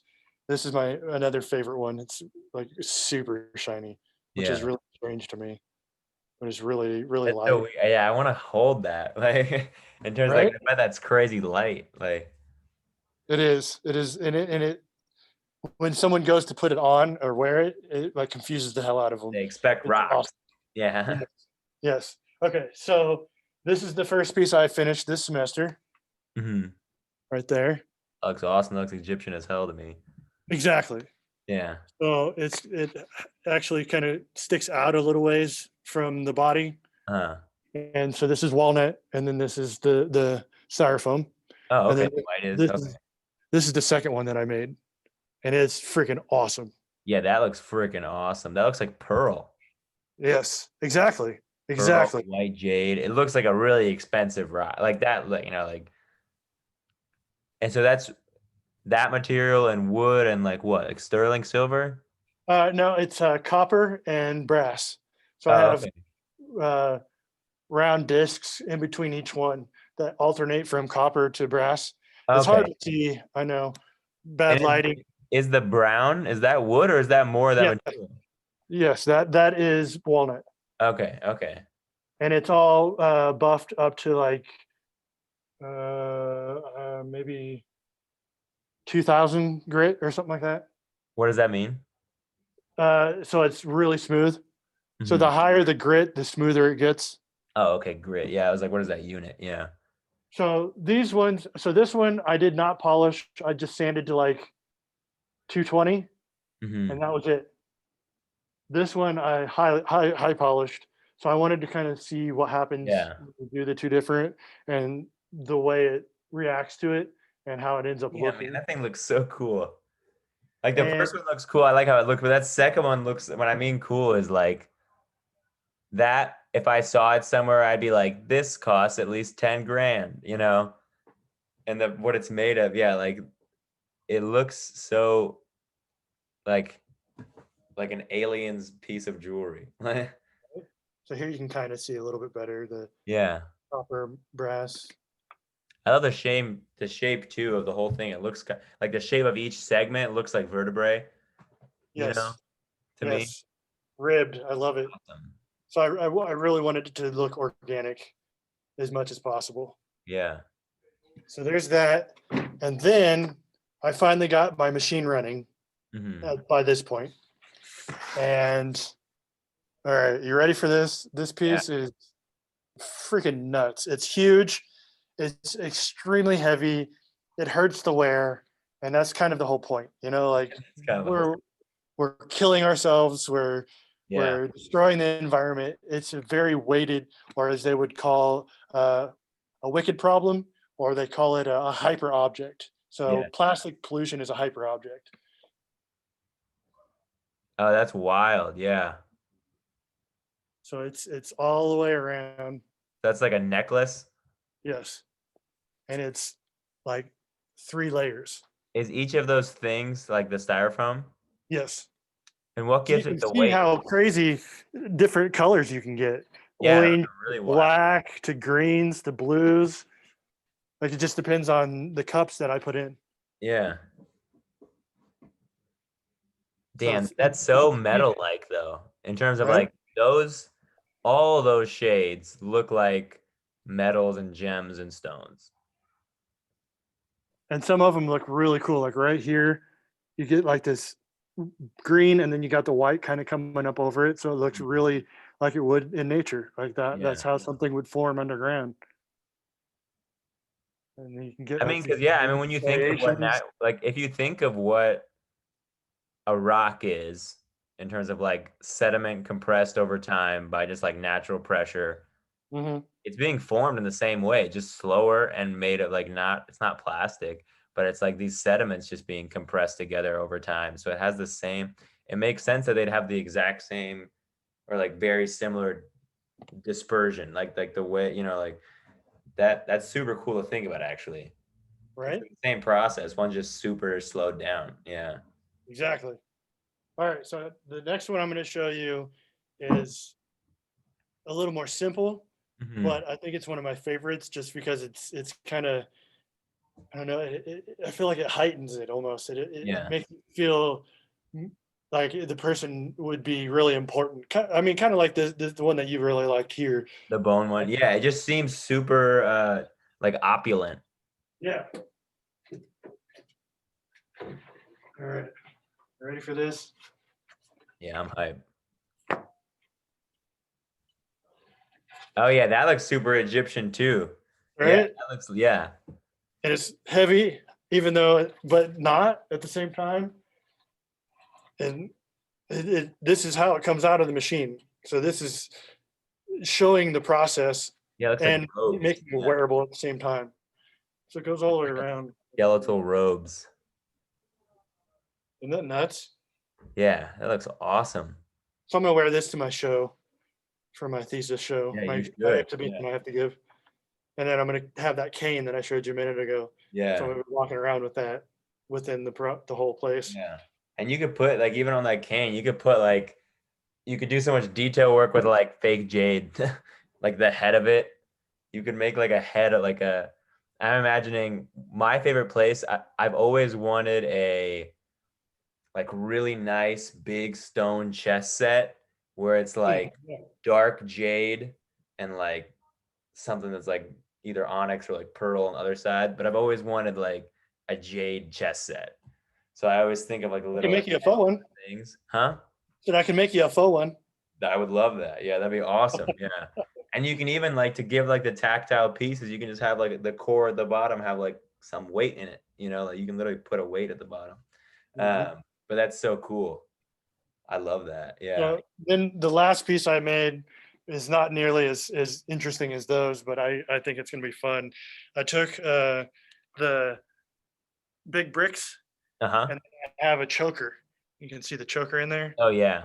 And I took all the and chained them all to it, and then have that hanging down around me, weighing me down. Yeah, that's definitely good for the symbolism of it. Yeah. Are they connected to each piece of the choker? Yep. Yep. That's awesome. And some of them are I pretty could big. definitely see that in a piece or like in like a gallery, like someone just Right? hire a person to just stand there with that. Yeah. So I got a lot of like photography we have to do, but things have been so crazy with COVID, and a lot of the undergrads are not making very much, and my professor's kind of mad. Yeah, that makes And no sense. I feel like, I mean, I'm personally probably as extreme optimist as you can get. And when something like COVID, there's nothing like COVID that's ever happened in my life, but just any situation where you have to, like everyone around you is kind of assuming the worst, that's when I want to like do my best. You know, I want to like, okay, well, I want to go to a new level and push myself as hard as I can go and take this the opposite route, you know? exactly. So I think especially with art, COVID's got to be like, you know, like the world is closed down. You can just like be there and make art. Like you have more free time to create. Right. So that just makes sense to me. Okay, it's gonna get a little loud here. Take you into to give you a sneak peek of the machine. Okay, But yeah. we have an air system in the wood shop that if anyone's working, it turns on, and Mhm. it's a little loud. So just a heads up. Okay, yeah.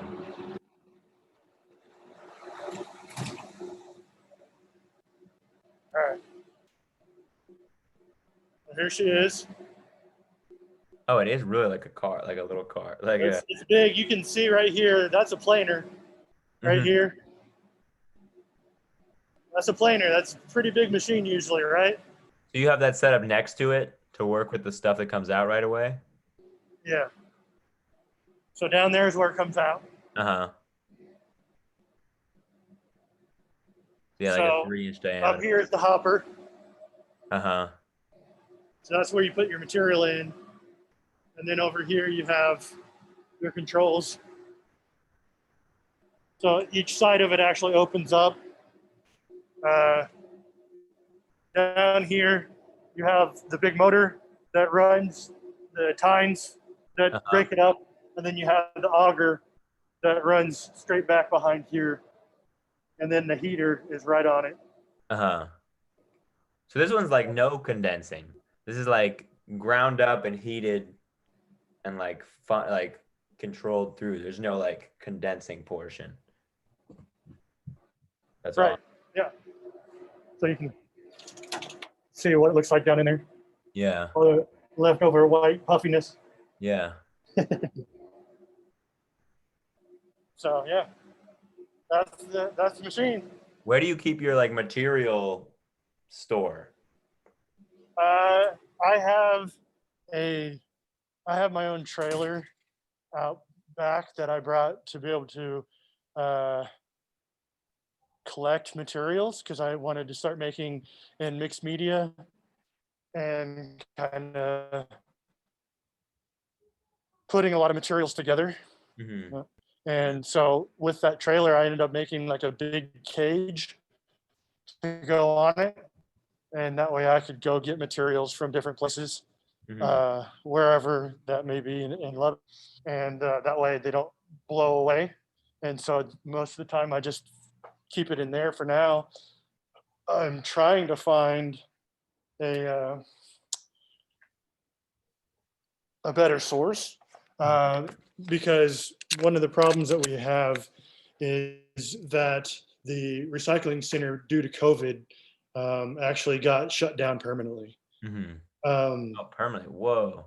yeah, That's because they were, see, that's okay. So one of the biggest problems with sustainability or with recycling is that it is not very cost effective yeah. or efficient.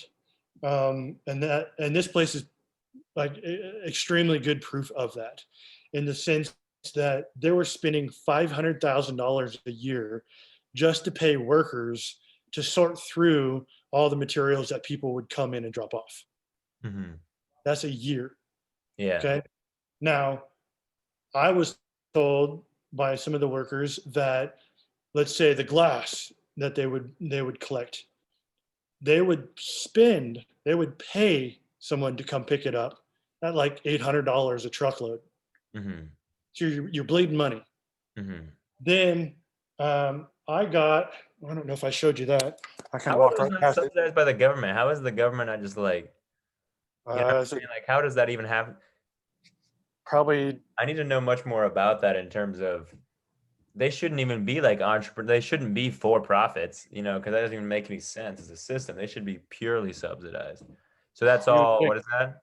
that's all the bricks that was left over when they got shut down. Okay. Okay. I have They gave me 6 pallets of it. Hmm. So I have a lot of material to be able to play with and do fun things like that. Yeah. I have another one that's down there that you can barely see. Sorry, this is hard to do with a laptop, No, you're but I good. made another arch right Yeah. there, but it's with cups. So it's got a bunch of colors in it. Yeah. So once I get all this photographed, uh, probably over break, I'll stay here and take photographs of a bunch of stuff and get it on my website. But Hmm. um, when they closed down, they weren't able to get anyone to come pick up because it was only 6 pallets. Hmm. So it wouldn't be worth it to another company to drive clear out here to the middle of nowhere to pick that up. And Hmm. that's the biggest problem that they had was there is no recycling center anywhere near us that actually does the recycling itself. Hmm. All they do are the pusher. They're the middleman. They collect it from the entire city, but then they have to find a way to get other people to be interested in what they have to Hmm. come get it. To come process And it.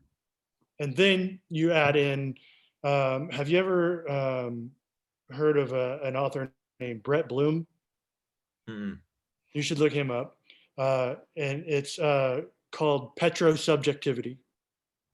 It's a really, really, really good read. And what he's talking, Petro-subjectivity. yeah, and what What is? he's talking about is our how deep our reliance and the our almost addiction to oil is. Yeah. And one of the things that I never thought of until I read that was how much oil is used in ways that you don't really think about. Hmm. Okay, so let's take this recycling for example. You're costing people, they buy the material, so already there's the first use.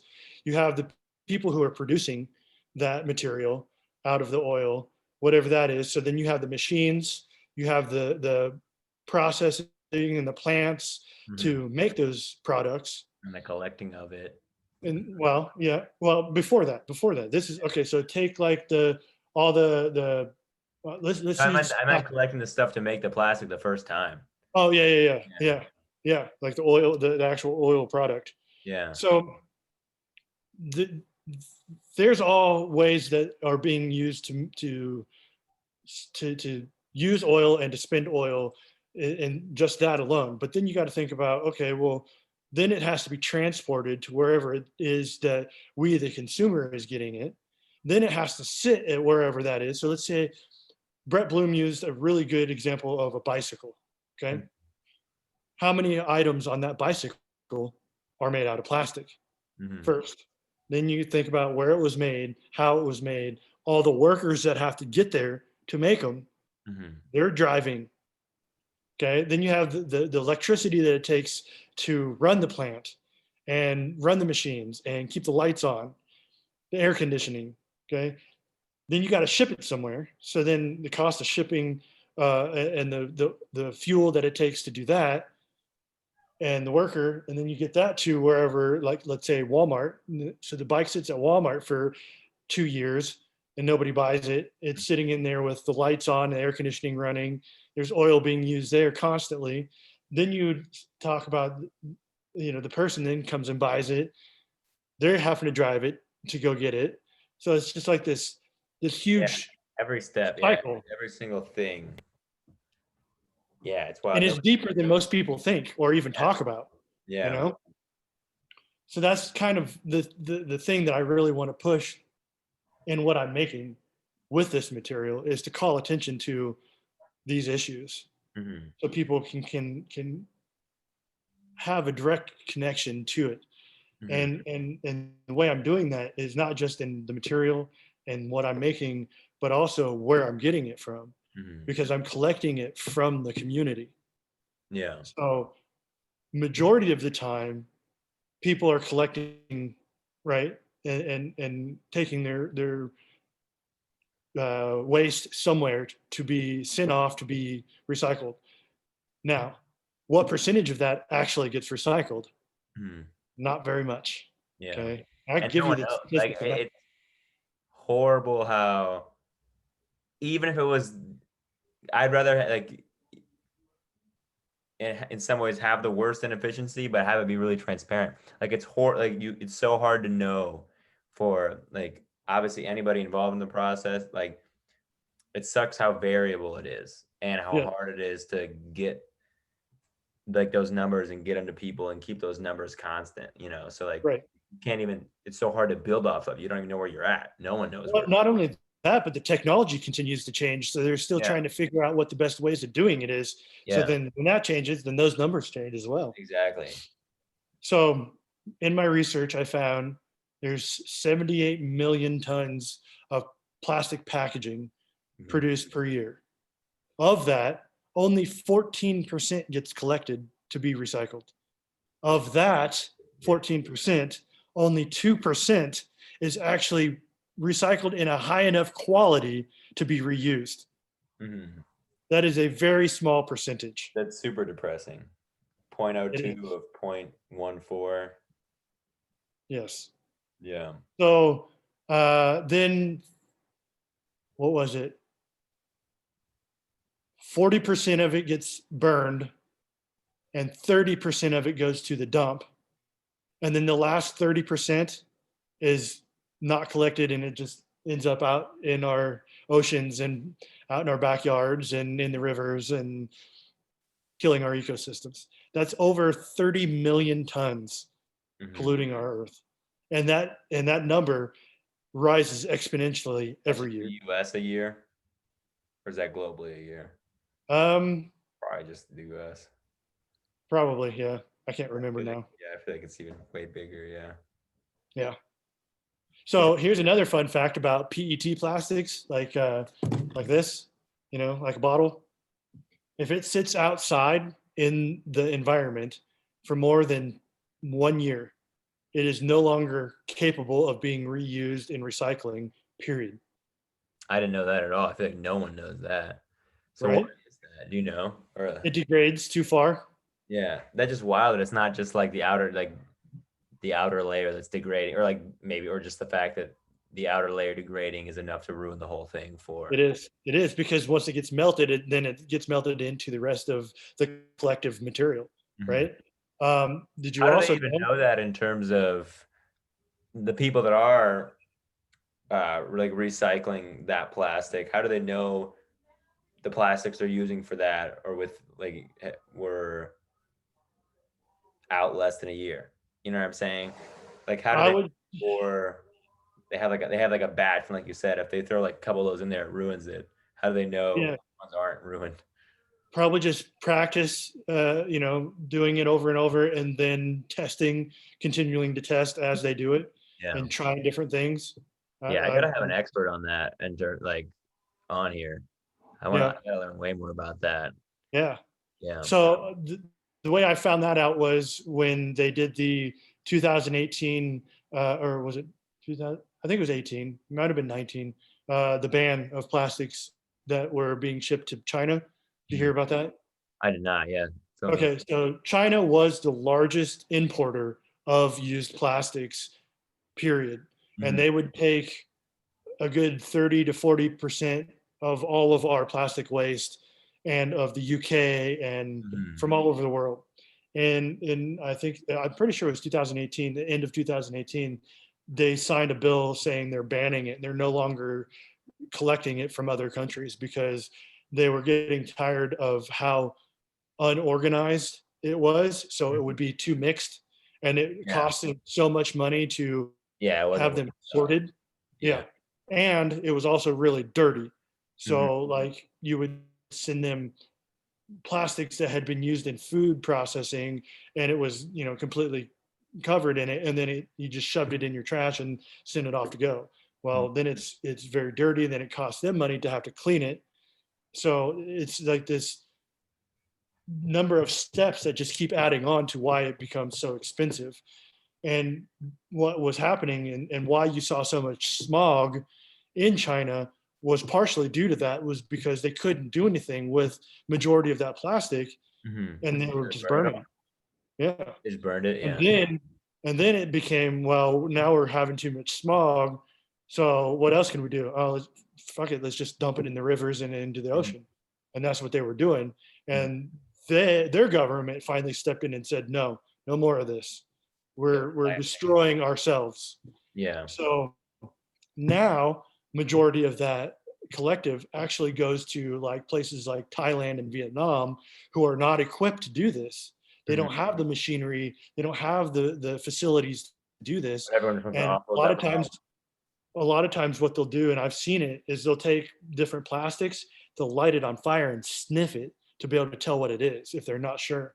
You know Uh-huh. how bad that is for, Oh yeah. they're killing themselves. Wait, so are they paying to get these plastics, or are they taking it in because they're getting paid to, like, we're gonna give you our trash basically, and like we'll give you something for holding it? And China was, I'm sure they have different deals that are probably both. yeah, So yeah. now where does all that go? So that's another reason that I wanted to be a part of this. Is the more I dig, the more I realize how big the problem is becoming, and it's getting worse Mhm. because plastic people are, the producers of plastic are not backing down, because they don't want to lose their income. Yeah. So they're actually talking about ramping up and producing more over the next few years, even though they see the statistics, even though that this is starting to become Hmm. obvious how Hmm. bad it's becoming, and more people are talking about it, they're still wanting to make more. Yeah. It makes no sense. Yeah, But it's a little here's a really, really good piece of information for you. About 3 weeks to a month ago, I saw an article stating that Coca-Cola, the number one producer of plastic packaging in the world, hmm. is now going to try and go plant-based, Really? to where it's biodegradable within a year. That's awesome. It's huge, Yeah, that's super awesome. Go Coca-Cola. right? We'll So fund I mean, fund that.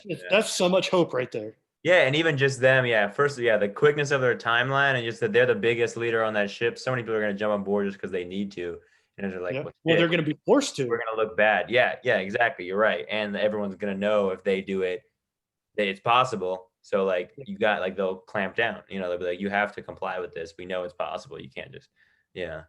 That's Exactly. awesome. Yeah, I didn't know that at all. Yeah.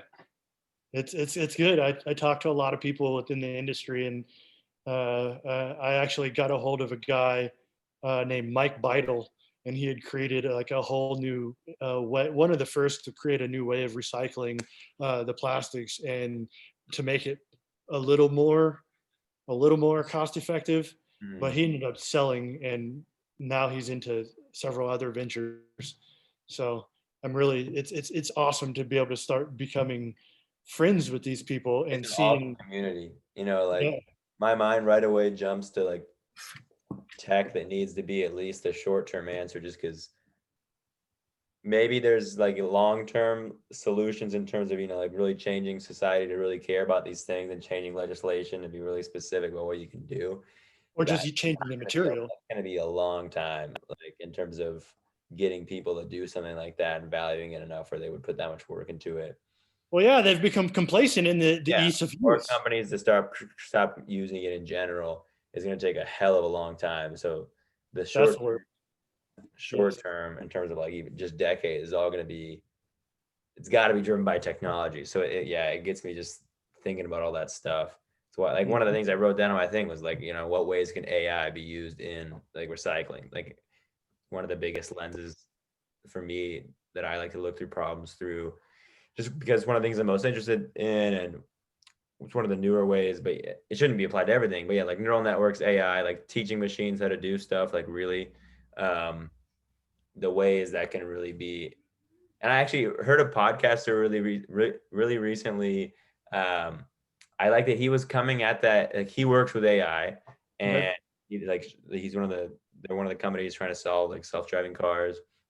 On that guy Lex Friedman's podcast, but he um, George Hotz, that's his name. Anyway, Okay. he was saying, he's like, I don't like when people come up to me, they're just like random companies, and they're just like trying to stick like they're just using it as the completely novel thing. Like, it's just like a hot dog creator guy. It's a hot dog company, and they're like, how do we use AI here? And he's like, why are you at? That's not the way you should be asking that problem. If you have an actual problem to solve and you want to think if maybe there's a way you can use AI, that's okay to ask me that. But just Yeah. saying like, how do we add AI to this? That's not how anybody should go about any kind of problem solving. But Yes. either way, I think it could be, just because there's so much, the process is so entangled. I feel like there's got to be a role in recycling in terms of either sorting it or I don't know. But that's something I literally Well, scratched out. Just that there's that I so think much things that can be created that'll. I think I have high hopes for it. I think more and more people are really being woken up to it, like me and you, and just about how so much more focus needs to go in these areas. So many more companies, so many more the value system, which kind of you're attacking that in. Like you can make things that people want out of these recycled goods. You can make art, you can make jewelry, you can make like just things that like are desired out of all of this that we previously perceived as not being desirable and we have so much of. And so many right. entrepreneurs, teachers, creators, yeah. Hmm. I have hope for it, but yeah, it's wild. Well, I think a lot of what you said is very short term, and it's needed, but it's like it's hard to get someone to actually invest their money into doing something that is Exactly. short term or may not get a good return off of, and that's the biggest problem is because of greed. And not only that, but like the long term is like reducing the amount of plastic used for anything period is Yeah. what should Hopefully be ending should it. be the Yeah. focus. And doing that is looking at what other materials can be used. And that's another reason I'm doing what I'm doing is to show, you know, you can take and think of any material that can become anything else. So Mhm. any object could become something else with a little creativity. And Mhm. that's my whole concept for my thesis show is talking about that sort of thing in a sense that we have the answers to a lot of it already, but because of oil, there's too much money and too much power in it. Mhm. They're not willing to allow that grasp of that to allow change to happen. Mhm. And the number one thing is hemp. It's proven to they have well over like 1,200 products that they could potentially make with hemp. Yeah, that's a And huge how thing. many of those are plastic that they could be, replacing? Mm-hmm. So we have the answer right there, but Yeah. they're making it so difficult to even. My cousin is a farmer, and he's looked into trying to grow hemp in Kansas, Mm-hmm. and they've made it through legislation and through whoever's in charge of like the seeds, Mm-hmm. making it as difficult as possible for them to want to grow it. Mm-hmm. So nobody wants to grow it because they can't afford to do it, because then it's not effective for the grower, when Yeah. technically it should be one of the most freaking best selling Yeah, it product. should be like hella subsidized. The fact that it's super versatile. You know, you can use it from like plastics to like apparently it's great for clothes. It's like one of the Yep. strongest fibers. There's like so many of these things that it's blocked purely off of like stigma. Yep. Like the secondary supplement of like marijuana, which even I'm glad that part's at least changing. So hopefully Yeah. the hemp thing can change, because that part was just stupid. The Yes. fact that like even if marijuana was still hated and still super illegal everywhere, like the fact that you can't use the other part of the plant is ridiculous when Yeah. it's so just like beneficial for all these things. It's ignorance. That's all it Yeah, is. exactly. It's the same thing with plastics. Honestly, it has a stigma, but yet everybody wants to use it because of the ease of use that it has created within their lifestyle. Mm-hmm. They don't realize what they're doing because they don't really think about it. When they think about it, then they're like, oh, well, what am I supposed to do? Because what alternative is there? Yeah. Because they're so used to living their life this particular way. What do you do? Exactly. There has to be something like the thing that whatever to get them to change their mind, there has to be a significant like leap. It can't just be a tiny bit better. It can't just be equal. Like it really has to be like even more convenient, and that's a huge Which is stupid. like the planet. Yeah, it's huge. Yeah, it's stupid. And I think that with what you said a minute ago about the language being used, Mm-hmm. that's one of the big things that I'm learning, after going to grad school, is how affected we are by our culture and by our language, and Mm-hmm. in how we understand the world around us. Mm-hmm. And I feel like we are talking about recycling in the wrong ways a lot of times. Mm-hmm. And one of those examples is they always talk about, oh, we got to save the planet. We're killing the planet. No, we're not. This Mm-hmm. planet has been through way worse than us. It is a self-correcting system. It Mm-hmm. will survive. It will survive us, Mm-hmm. and it will cleanse itself of us. In Yeah. fact, I have proof of this, and I use this in my lecture that I'm going to give. So they have a new type of rock that I have found, Mm-hmm. and they call it a plastic glomerate. Okay, and what has happened is the live volcanoes in Hawaii has pulled in plastic trash from the ocean and then developed it and melted it into igneous rock. So Mm-hmm. now it's a whole new rock. So that is the earth unbiasedly reconsuming the oil product that we have created Yeah. into itself, creating a new paradigm, Mm-hmm. right? So now it is plastic plus, or it is now the planet plus earth, or God dang it, the earth plus plastic, Yeah. basically, What was that right? called again? Like what conglomerate? Plastic glomerate. Plastic glomerate. No, plasti, no Oh, C, plastique. plastic glomerate. Gotcha. Yeah. And so I actually made a few pieces on my website you can see in, I think, my second or third semester, Mm-hmm. kind of mimicking that sort of thing. Mm-hmm. So it's not a fact that we're killing the planet, we're killing the environment. So in Mm-hmm. other words, we're killing ourselves by continuing to be a throwaway culture, Mm-hmm. not the earth, the I environment. agree 100%. Yeah, the Earth is going to survive. Like Yeah. us as a species and countless other species, probably not. Yeah, but like Yeah. that's what we're hurting is us and any other current species.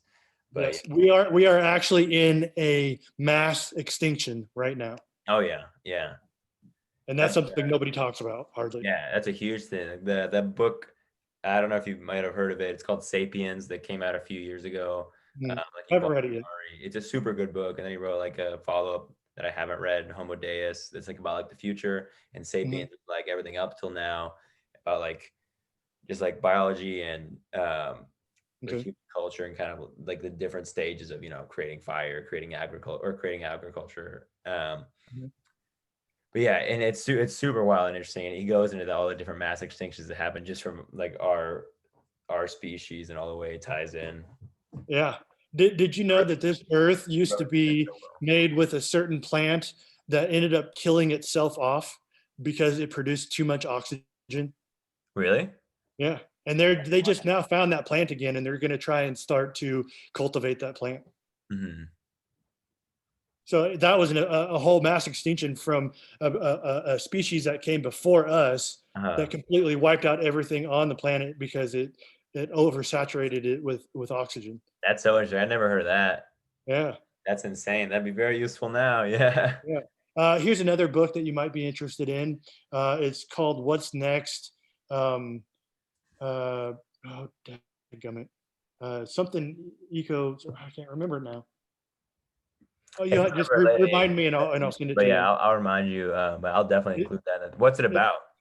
it's about the Anthropocene, and how we view what we're doing, and what needs to be done next to be able to get past looking at it and just looking at it. Like In terms of how we're making in terms and of how waste. we're yeah, and just kind of what we as humans are doing, the Anthropocene, and it's I haven't really fully read the whole thing. I just Mhm. read some, and it was really really That's good. interesting. Yeah. So, Yeah, I'll definitely message you to include that one in here. and then what was it? New materialism is another area that I just started a couple weeks ago, and I just bought a book that I haven't even had time to start looking at. But Mhm. that's another thing, is the change from back in like the early 1900s with the materialists, and how they started critiquing what and how we look at materials. And then now we have a new materialism, and how we're starting to look at how we kind of screwed ourselves. And it's Mhm. really very interesting in how they even view it. It's strange. It's a newer theory, I guess, that's Like kind area of of like going. thought. Yeah. Mhm. Yeah. But yeah, that's awesome. I'll say it's good to be a little late here. Not really for me, but yeah, just so we can keep. I No, would, I'm good. yeah, I was gonna say I'm feeling good.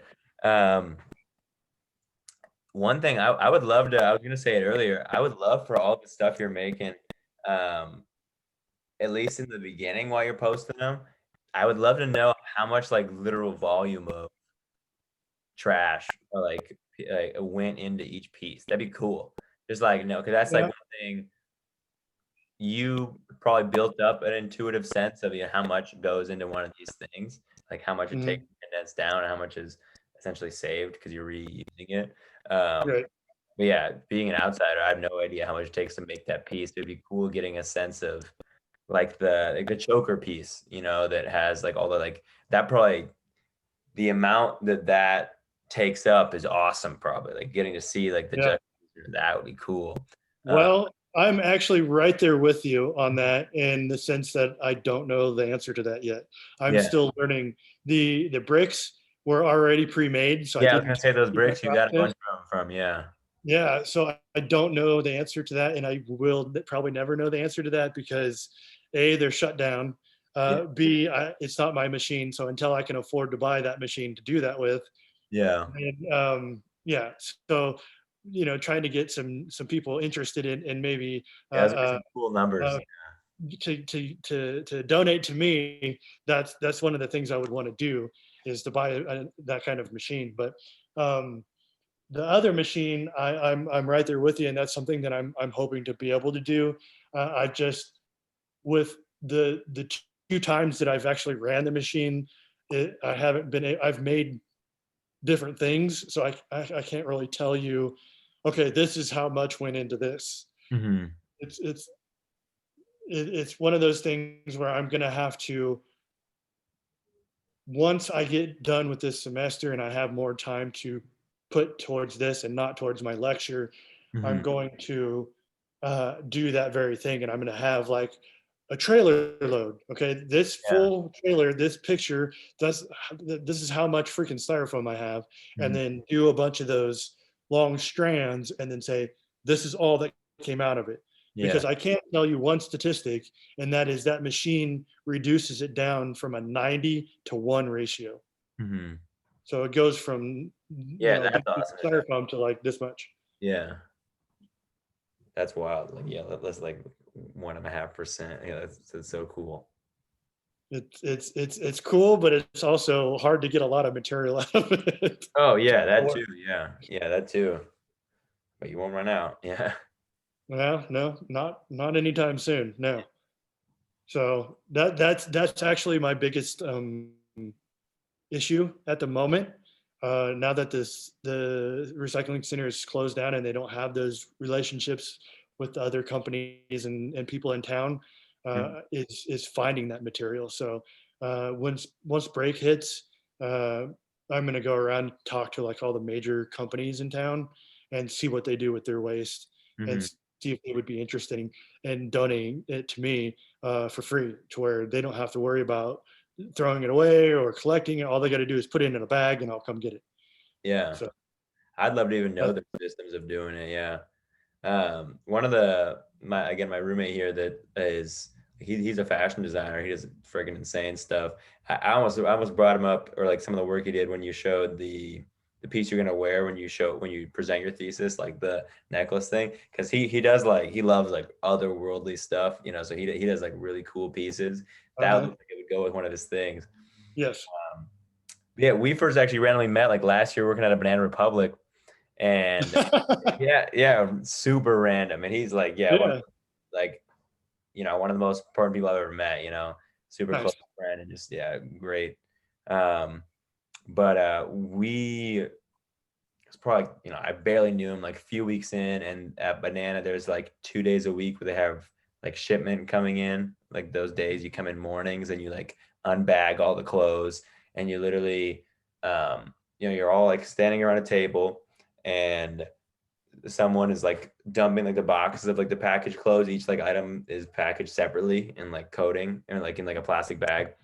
Yep. Uh, you take it out, you fold it, you put it in a stack, and you take just like the plastic and throw it in like a trash bag. And there's like, depending on the size of the shipment, but like bags stuffed full of plastic bags like this big, that Yep. we're getting rid of. And it was cool. One of the because I knew he was an artist separately. I didn't know like not the word good, but like how like committed he was to it, like how like long he's been an artist, like how much stuff he Gotcha. does. But he like grabbed those bags one day. He's like, I'm gonna make something out of these. And like at a couple weeks later, he made this like awesome jellyfish like sculpture thing that actually just took pictures recently of it on the beach. Like it looked like a washed up giant jellyfish. Uh, Nice. but yeah, I loved how he did all these different materials. I don't remember where I was going with this, but yeah, just the yeah, thinking back to all the trash just Banana produced and any other companies, And not that's just one location. yeah, not me throwing them under the bus. Yeah, but yeah, just there's so much more to be looked into there. Yeah, I really never thought about the transparency of the whole thing until mentioning it like an hour ago when we were talking. Like Yep. that's one of the things that really just the issue just like in the issue of sustainability that just bugs me. That Yep. like no one knows like you talk at least me like you talk about it with friends all the time like I don't really know where recycling goes. I don't really know where to take it. I don't know how much was recycled. Why does no one know? That's like it should be a way bigger issue. I don't know, like that's Because wild. they don't see it affecting them. Yeah, That's why. exactly. It's not. It's not like directly affecting them, even though it is in the long run. Yeah, But this is not what our culture has become, instant gratification type of yeah, place. So the fact that it's not having that kind of effect on them immediately, yeah, then you do it's not out of some evolve bad to mind. eventually have to solve that problem or worry about that. Yeah. Yeah. Yep. Unfortunately, I mean, and I understand that. Like, like everyone's doing their like daily things. They have their own goals. They have their own. I'm not blaming anybody for it, but it's definitely. I think it's the people that do choose to be fighting that fight and be in that industry and like care about sustainability. I think that's like one of the major avenues that like just the fronts that's not attacked, is Yeah. getting that transparency there. I feel like that's a crucial spot that's not being worked on. There's plenty of Yeah. people trying to make super other important parts of it, like Right. things that would clean up, things that would recycle. Right. But Mhm. getting that information to the people, I think, is an equally Well, important leg of the, process. not only that, but to take that a step further with the problem, one of the biggest issues we have right now is the media and facts and Yeah, getting yeah, exactly. correct facts that are It's true. gonna, yeah, right, like something that's actually true to the people so they Mhm. can see it for themselves and they can understand it.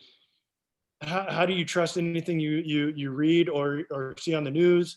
Like I don't watch the news anymore because I Yeah. know, depending on which, they're always spinning it to their own good. So Yeah, in that anybody sense, can find you something to look point at, to that proves them right. right, and you look at, you're talking about wanting to make some of these changes happen. Well, the problem is the people that don't want that change to happen feed them the wrong information, or Yeah. they pay them off or do whatever, and then that is disinformation, and then we don't really know how bad it is, Yeah. or the facts to all of this. So that's a whole nother layer to the issue that we're in this information age. Yeah, you're right. Yeah, and it could be, yeah. That is an important, yeah, that's a really important thing to know, that it might not just be like in that industry that data isn't found like throughout. It's just that it's buried. It's so Yep. well because of how not touchy. There's a better word than touchy, but how many big industries it can affect, that how Mhm. likely it is to be buried and fought against. Yep. So here was one stat that kind of ties to what you were talking about earlier with your roommate, that ties to what we're talking about now. I read this article and it makes sense. And then later on, I read another article that come out that it completely discredits or tries to discredit what they're saying. Mhm. And that, what do you think is the number two outside of plastic polluter that we throw away on a regular basis in our I don't know, landfills? bricks. Yeah, I guess we're not throwing Clothing. this away. Yeah, what is it? Clothing. Clothing. Oh yeah, so that Because makes what does sense. everybody do if they Yeah, don't donate it? They throw it away. yeah, And do very many people donate? No. yeah, and half So of this is plastic now. exactly. Yeah. Yeah, that's wild. They must be, like, including me. I don't really view clothes as plastic, but in But the, it's in there. yeah, or just like even like the result of like the things we don't like about plastic sitting around in terms of like in the world. Same for that clothing item, you Yeah. know. And how Because you value it. yeah, that's a huge one I never thought about at all. People don't realize how they value things. Like there's so much that we take advantage of on a Mm, daily basis, not just in home goods, but the shoes you wear, the sunglasses you wear, mhm. all of that. It adds up.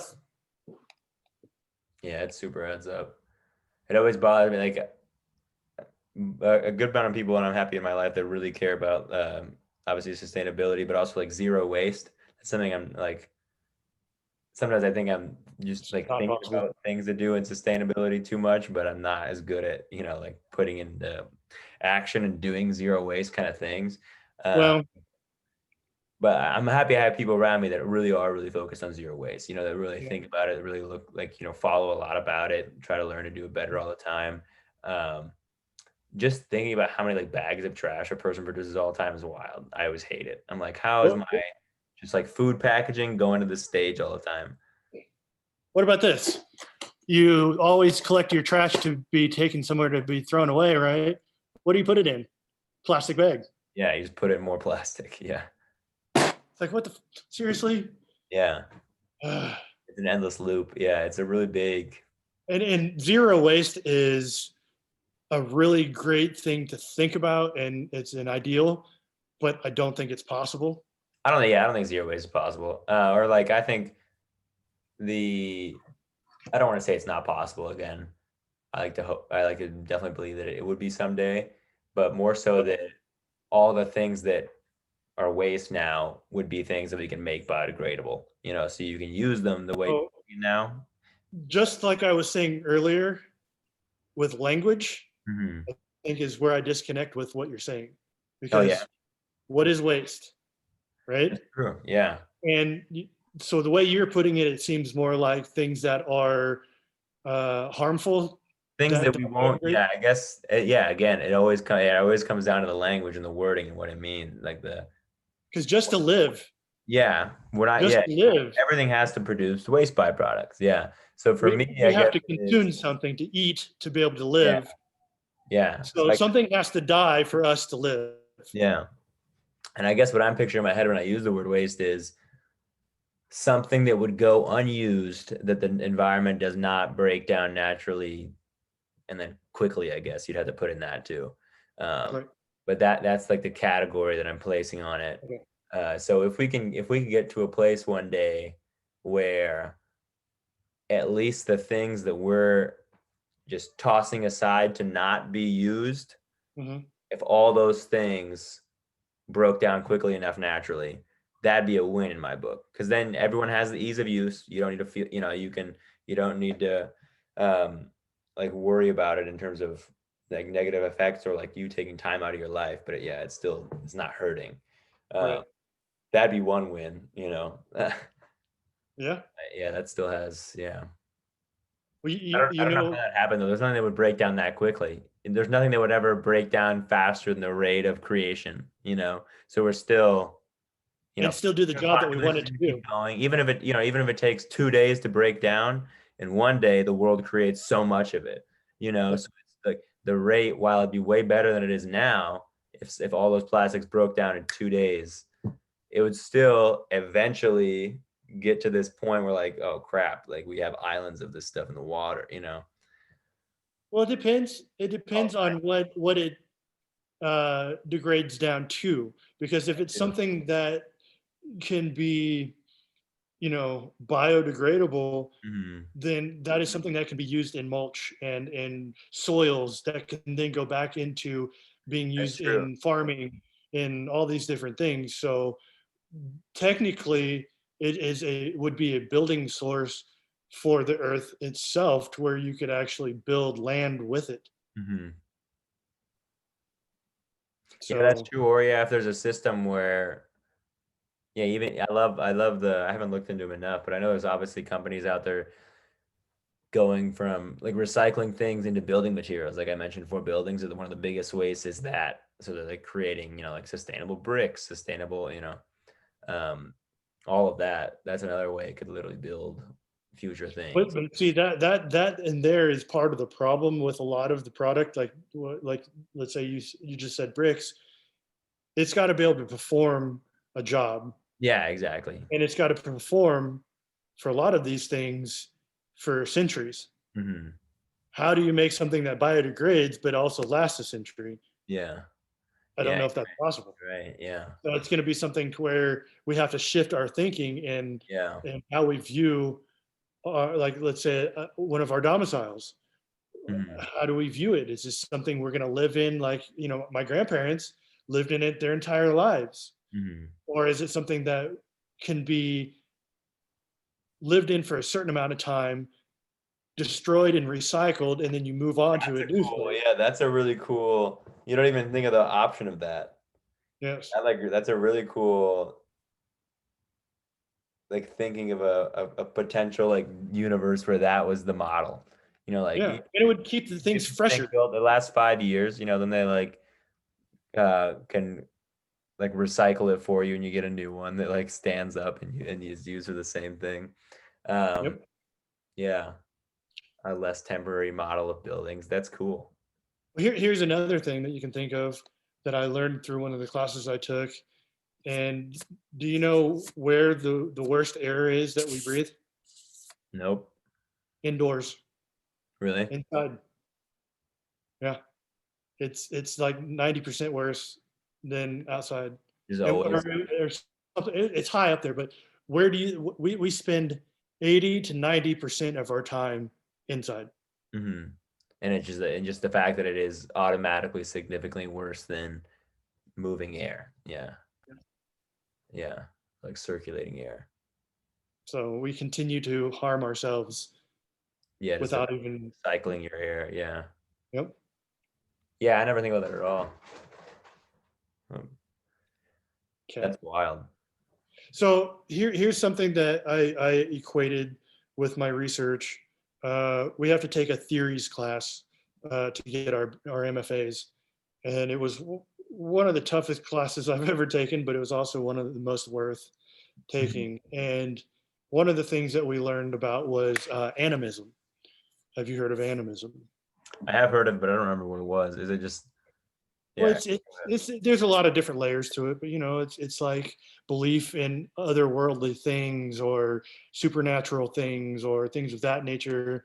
Gods, like you look at the past cultures who believed, in supernatural things of the planet itself. There's Gaia is one of those things. The Ainu in Japan believe everything is sacred. All those kinds of things.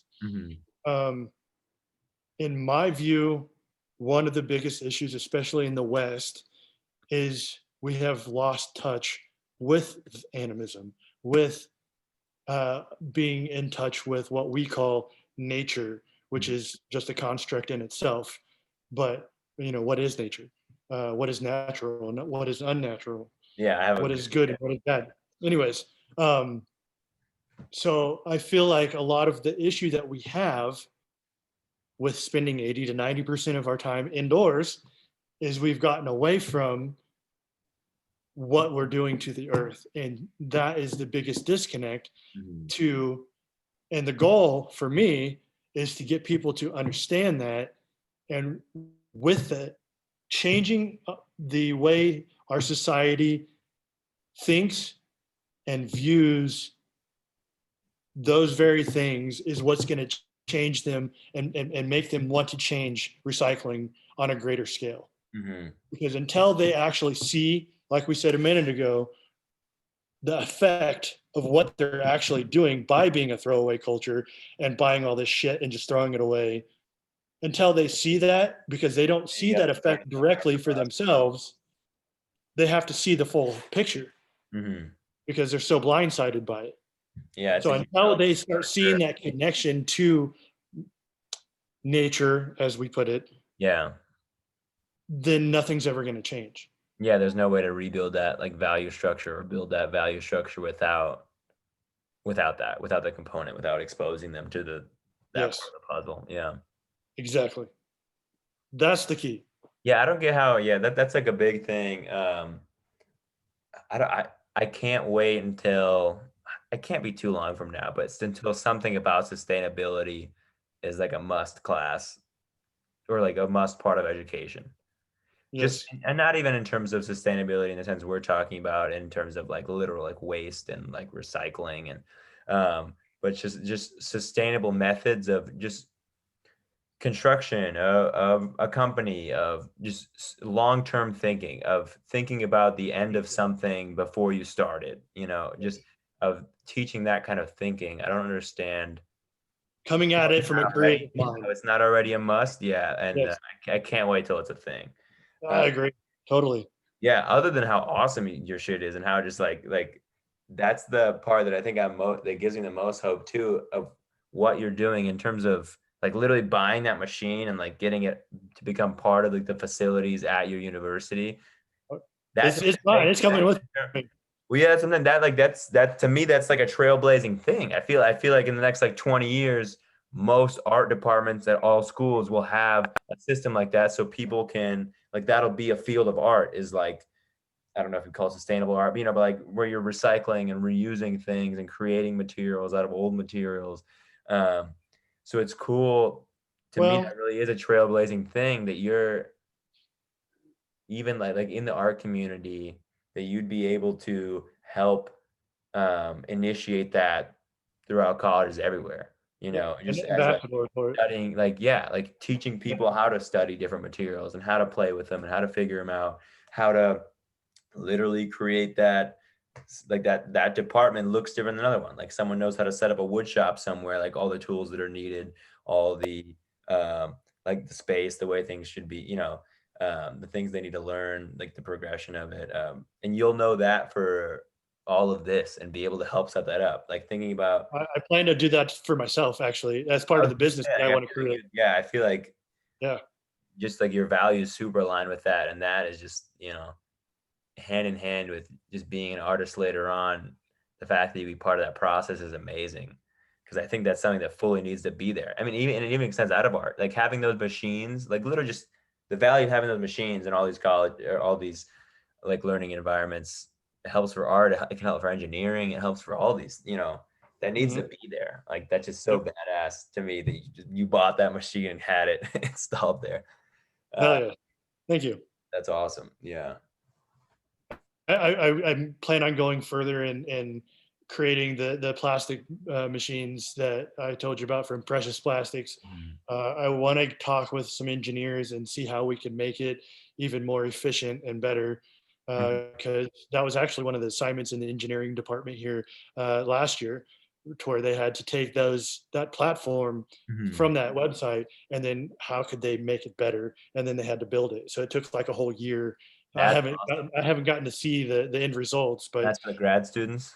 I don't know if it was grad students or not. It may have been just one of the engineering classes.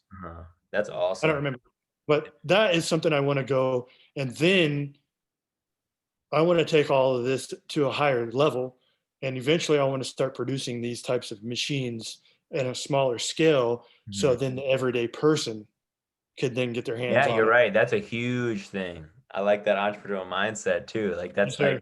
like the personal computer, or like we're really literally the same path of the personal 3D printer, same model. You're Right. basically like, you can even make a machine that lets them make their own 3D printer fuel if you want to really work into that market. But yeah, like just, Potentially. yeah, because it's kind of similar. Yeah. I've actually looked into that, and it's actually really hard, and it's extremely difficult to make it to where that filament is Yeah. so uniform, Yeah. and they have specialty machines. So if I could figure that out, then yes. Yeah. But yeah, there's so much there though, because yeah, you can, just allowing any artist without these facilities or without the resources to like go to like a university to be able to play around with that medium. Mhm. That's a huge thing. That'd be so awesome.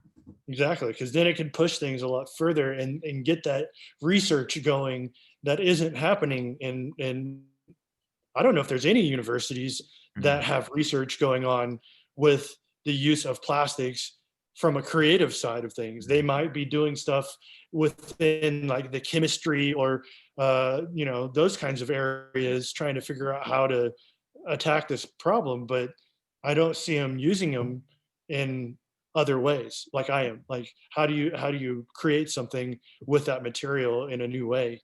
Yeah, and it really underpins that value. Like making that something that's more in the forefront of more people's minds, or just like Mhm. much more spread out in like the artistic community, but throughout. Yeah, that'll just add to that value actually becoming part of society, of just the act of reuse and like creating Mhm. out of those materials. Right. It's so cool. Definitely wild, hopeful. Yes, it is. It's huge. And uh, I just thought of something else that kind of takes me back to something we were talking about earlier, in like hopeful and some of these companies that are trying to push things small steps, right? I'm pretty sure it was in Indiana, but there's a company that makes diesel fuel now Mhm. out of plastics, anything. Like they just take it all, they melt it down, and they've been able to synthesize diesel out of it. Now, some would argue, yes, it's still diesel, it's still being burned, and it's bad for the environment, but it's still better than the answers we have now of Yeah, throwing it away. So exactly. I thought that was, there's a lot of small hope here and there. They have mushrooms now that eat plastics, and then they also have Like bacteria and stuff that can, yeah, break and then they have mealworms they have found can eat plastics, and it's really interesting that with those, they're not actually getting any sustenance out of the plastic. But what they're doing is, because of the bacteria that's in their guts, they're capable of getting energy from the breakdown of the plastic through that bacteria. Mhm. So they can continue to live even though they're not getting any sustenance from it, which is really freaking weird. Yeah. And now what they're doing in Japan is they're trying to isolate that and another type of enzyme or bacteria or whatever, that help break these things down, and they're trying to put them together, and it's actually breaking it down like 6 times faster than anything that's ever been produced. Mhm. So their hope is to create plants that like physical plants that have these huge vats of this bacteria in it, like a liquid that they could throw the plastic in, and it will dissolve it Mhm. faster than anything ever has. Yeah. And they're like right on the verge of that right now. Now, my question was, okay, well, what's the byproduct? Because you've Yeah. got So to it have a byproduct. dissolves into something, some precipitate, or like, where does that It go? What is it? back to plastic, to original, to what they could use to actually More reuse plastic. plastic. Yeah. So then it becomes an infinite recycler loop. Yeah, exactly. Yeah. It's a little, again, a little better in terms of, yeah, you really run into that problem of it's a big factor better than what we have now, but it doesn't, like, the trajectory of that creation is not in line with the values you want to instill. You Right. know, like, it's super Exactly. useful. Yeah, it gets us better, but it doesn't get us, it doesn't also have the effect, and you need both, of getting closer to this value where everything, yeah, where everyone understands. We don't need plastics. We don't Yeah. need it. Yeah. We can live without them. We Hmm. used to Yeah, that's true. Yeah. before they created that stuff. It's, you know, another really interesting fun tie that I have found through my research is, if you look at technically uh, what the definition of plastic is and how it's made. Yeah, I was about to It's ask when they were created, like when the first plastic. Yeah. well, it depends on how you look at it, and that's Mhm. what I'm trying to say here. Yeah. Is the way it's made is through these long strands of polymers that combine to make it stretchy, and that can be heated and then set in place, and then that's what allows it to be flexible but keep its shape, right? Well, if you look at some of the natural things in this world, like wood Mhm. and other resins that they actually used to make in the Olmec. They used to make down in Central America, South America. They used to make their balls that they played their kind of soccer-like game out of that material, Mhm. and it's technically plastic. Mhm. That's interesting. So talk about getting away from our connection to Yeah, I'd love a liquid. book just about the history of plastic, really. That'd be an interesting ass book. Yeah, You gotta find me yeah. one of those. Because you got Bakelite, you got other things before that. Um, there's all kinds of stuff. It's crazy. It is crazy. It's so, yeah. But that connection to me was what really interests me, is how interested I have become in plastic and how interested I've always been in wood. And Yeah. technically, by definition, they are the same. Yeah. That's kind of wild. Big time. I love it. No, yeah, I didn't expect yeah, my mind's been blown a handful of times throughout this.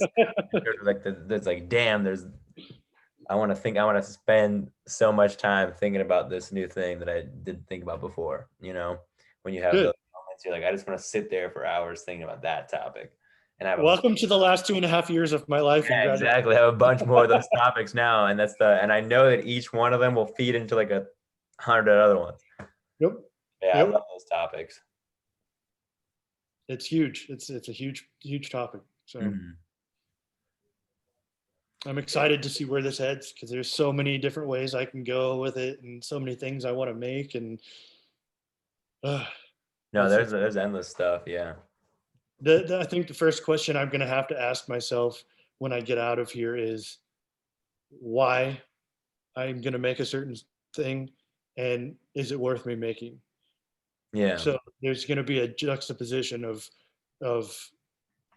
what am I actually creating in the long term, Mhm. and then what Yeah. I'm trying to say, which is Does more it have important. the trajectory of those values? Like, is it gonna help me build those values in me and then everyone I'm showing my art to? Um, yeah, just getting a real mental model of those questions to ask yourself. I always love thinking about that. Yeah, Just kind of the got to really map starting to out. understand. Yeah, really starting to understand the way you test all your ideas and make your decisions. If you like that, you definitely got to check out Brett Bloom then, because he also writes a book about mind mapping Oh, okay. and he makes these huge maps, and that's his thing. It's Yeah. really cool. Yeah, I'll definitely check out Brett Bloom. His is subjectivity, yeah. Yeah, yeah, And I'll check out his books. I that's probably good. do unfortunately have to get going here in a sec, but Yeah, I probably should eat dinner. Yeah. yeah, I forgot about that too. But I've honestly had a fucking incredible time. Yeah, Oh yeah. it's blown my mind, and yeah, I'm wild happy that you kind of stumbled upon all this stuff, and it really Right. seemed like such a perfect fit. I'm happy there's someone like you out there doing what you're doing. Thank you. Yeah, it's a beautiful thing. There's so much purpose in it too. Like you said, there's just all the aspects of it seem to spread to making you want to learn more about it and do more about it. Good. Yes. Wonderful. Well, I do have one thing I want to ask of you, and For if sure. I can get a copy of this podcast, so Oh that yeah, I can go back through, and I probably may have said some things that I want to think over again, and for that sort sure. of. No, yeah, for sure. Yeah, I'll send this to you. I'll get a cut in the next couple of days, um, and I'll send it over to you for review too. And then we can get either with your sign off. If there's nothing you want me to change, or if there is, we can. Obviously, this will be cut now. We'll end it like a second ago. Yeah, Uh, if you could like send the whole thing to me just okay. as is, just Yeah. raw, and then that way I have both. Yeah, I'll send it Yeah, to you now. Yeah, I can send it to you either tonight or tomorrow morning. It takes a little bit to like convert the yeah, no Zoom problem. file, but I'll send you the raw one. Okay. Uh, and yeah, I'll email you too, or I'll just text you because it's easier, honestly, for some of these, just so I make sure I get like the resources to put in the show notes and stuff. Yeah, Uh, yeah, yeah. there's a bunch of cool stuff we mentioned that I for sure want to put in there. And Uh, I'm sure I have others that I didn't mention that I have some other yeah, good books for you and yeah, whatnot. these books or yeah, these like artists or some of these just like even like articles. Um, but yeah, Yeah, I'm I gonna had those saved. as many of that stuff. And then also shoot me a text. I'll remind you too. But the websites you want me to put up for you, like so your art websites you want people to go to, any social media accounts, and any for like the school too, or like if there's anything you want to draw there. But I'll, Uh, okay. Yeah. Okay. trouble's gonna be I need to find out how to make this an audio episode. There's so many, there's so much cool stuff that they need to see kind of. But I'll just post it. If they want to see, they'll go on YouTube. Okay. Yeah. Let's see. I'll just type these in real fast, and then I can send them to you again. Yeah. So those are my two websites. Oh, okay. Awesome. But yeah, I can definitely yeah, just put all that in email, and I Yeah. can definitely do all that to you. Yeah. I'll email you probably tomorrow morning. Yeah, let me copy these on my clipboard. But yeah, I definitely want to have you on again in terms of like in a few months, getting updated work and seeing kind of what you hear from those companies too, about like what they're doing. It's so wild. Like I wonder, somebody in the town's got to be worried about the fact that their recycling plant is closed. Like even just on that Yeah. story, that's wild.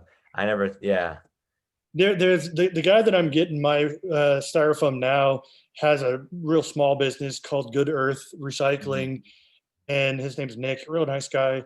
But he's also just the go between, like Yeah, the collect it from the neighborhoods.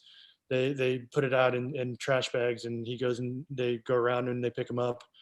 yeah, I don't know where they go from there. yeah. So Kind of with Greg when he, because obviously he works with like blockchains and Ethereum. There was, I, while like I was trying to make this one system with like a basically like a recycling based system with like blockchain. So there's like a coins that people get minted from like returning plastic. So there's be more incentive of because that thing can pick up value in a few ways, either from us like kind of buying it from the people bringing it in, or if it just like earns like a social value or something. But just like some kind of system where you get like minted coins for bringing in, you know, like, oh, you brought in 2 pounds of bottles, like you get like like 0.1 of recycle coin, whatever, you know, whatever. Like that system. And I was mapping it out in a lot of like detail, and the biggest reason it wouldn't have been able to make the first hurdle. And I still think there's something there. You know, I still think there's like something there, and that kind of incentivizing if, because like the world is getting more and more interested in blockchain. And when that becomes more accessible in terms of like, because right now it's still kind of hard to have like, you know, like the wallet you use to get like Cash App lets you buy Bitcoin and stuff. But other than that, like there's no like easy to access little like app that can hold, and safe app that can hold like if you have like weirder coins. Right. Anyway, when that's a thing, like I think it's still a viable idea. But the problem I was running into is, like you said, the value of all those things being collected, we wouldn't really be able to like pay anybody for bringing those in, you know? So there wouldn't be, Not unless we had a recycling you center. wouldn't really be reaching a bigger group than the people that were just like, oh, this is a novel idea. I'm gonna go get this, or like earn this little badge on my phone for collecting these things. Like, yeah, you'll capture some people, and it's still like it's still a cool thing. Mostly nerds. Yeah, yeah, yeah. But yeah, like the bummer thing was, yeah, the current little value on recycled materials in terms of what you can use them for, and just, yeah, there's no one you can sell them to if you're the collectors, not even the processors. And I was looking into like the different company, like what percent of, I was just going down rabbit holes on these websites about like different recycled values of like a ton of this kind of plastic, like PET plastics, or a ton of like copper from cell phones, you know. Um, and few of the companies do the processing themselves. So I was like, okay, if we're going to be the go-between, you know, yeah, I was looking into that stuff a bunch like 5 months ago or something. Yeah. But yeah, so it's wild. It made me think about a bunch of that stuff when we were talking. That's what makes it so cost ineffective, is because of that very thing. Exactly. Yeah. Well, and then you also got to look at the other side of things. You're talking about like a minted coin. That's going to cost you money. So No, unless you're I getting mean like so it's like a crypto coin. So it'll be like a just a thing crypto that coin. pops up on your phone. Yeah. So it'll be like kind of like a badge from a game, is like the way Gotcha. Okay. any of those like blockchain coins will work. But Virtual. It's all virtual. they can earn value in terms of like the system I was going to have is, you know, you can partner with a bunch of corporations. They're like, hey, if you collected this amount of coins from clearly the fact that you recycled, you know, like we're Smoothie King, we'll give you 10% off for 10 of these coins. You know, like we just value people that go out and recycle. So it was kind of like that system, which I still think is viable. But yeah, because you can give it value that way, but it's just hard to get people to, you know, really collect like, you know, a good bit of bottles to get one of these coins. You need 10 coins to get 10% off a smoothie. Like you're probably not going to do it after a week. Getting the businesses to think outside the cube space as well. Exactly. To convince anybody to do it. Yeah. And then just, it wouldn't hold people for a long time. It was the problem. Like if I convince like this many people to try it and like do it for like a week and earn enough to get that discount, maybe like, I'm not going to go collect these things for an hour a week to get a discount. What you need to do then is get somebody big that's thinking that already, and who just proved it. Who was it that just proved that they think this way? Coke, right? There you go. Yeah, that's true. Yeah, that we know they'd be on board for that. We know they'd be on board. Because they could be like, hey, someone that big. That really is cool to think about. That's wild. Yeah. Yeah. Yeah, you can go back and revisit. I can remap that idea. But I mean, because they could even do it in a perspective, like it'd be a good marketing style thing for them, because they could be like, starting next year, we are 100% biodegradable, and if you want to get rid of all our old trash, like get in this program, you know. So they can like use that to, just in terms of the story they're telling with Coca-Cola, their image. Like, we're not only switching to this, we also have a plan in place to get rid of all our old trash. Exactly. You know? That's really cool, actually. So maybe and then they get an incentive to get something new out of it as well.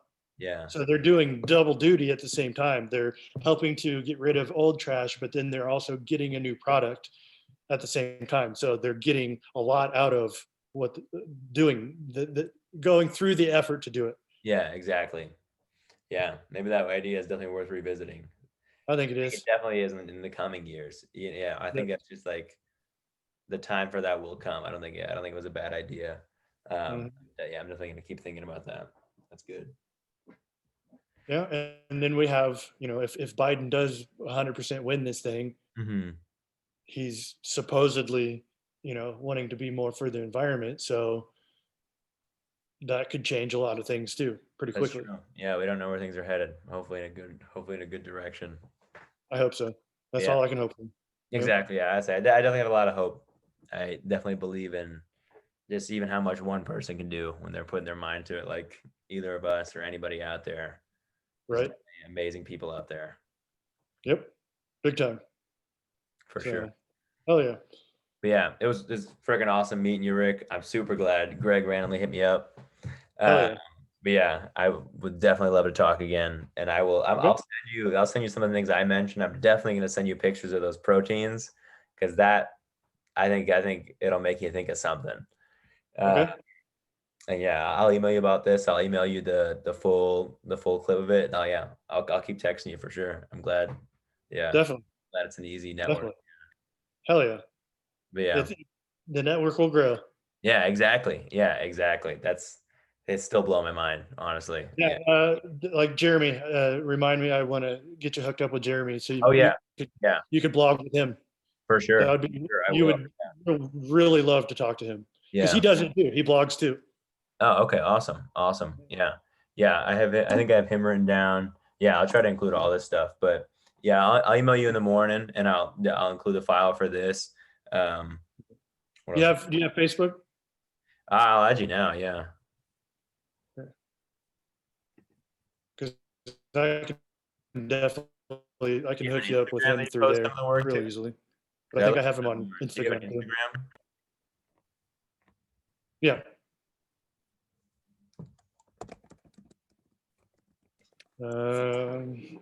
McCoy, Trying to remember which one it is. Ohio. What is it on Facebook? I looked up just like Rick McCoy, but It should be Rick Texas. McCoy. It has. Oh, I see you. Yeah, I found you. I just had to add Texas. There you go. Yeah. Oops. Wait, Yeah, I think it's just there's Sculptor Rick follow and add McCoy. friend. How long has it been since I've been on Facebook? What does that even mean? Well, I also have, a Facebook business page for my Maybe art as that's well. why. Yeah. Yeah, I'll follow you on Instagram too. Sweet. But yeah, that's awesome, man. All right. But yeah, I'm definitely gonna be inspired as hell tomorrow. There's gonna be a lot on my mind tomorrow. I'm gonna try to journal about this for sure. I'm trying to get way more in the habit of that. Just like, and for me, it's typing. Like just because I can go faster. But there's a bunch of things I already even wrote down. Just that like I'll put that as like the thing I'm gonna like kind of brainstorm or just like question I'm gonna pose myself and just try to write for like 30 minutes or something. It always gives me good ideas. But yeah, I'm gonna be inspired as hell tomorrow. Awesome. Hell yeah. Have a good night, Rick. All right, you too. It was a Yeah, pleasure. it was definitely a pleasure. Yeah, this was awesome. Yeah, and I look forward to doing it again. Oh, for sure. Yeah, you're for sure gonna be coming on again. Hell yeah. All Awesome. right, man. Yeah, have a good Good night, night. man. Yep. Yeah, See thanks ya. for the stuff. Oh yeah. I'm excited. Bye. But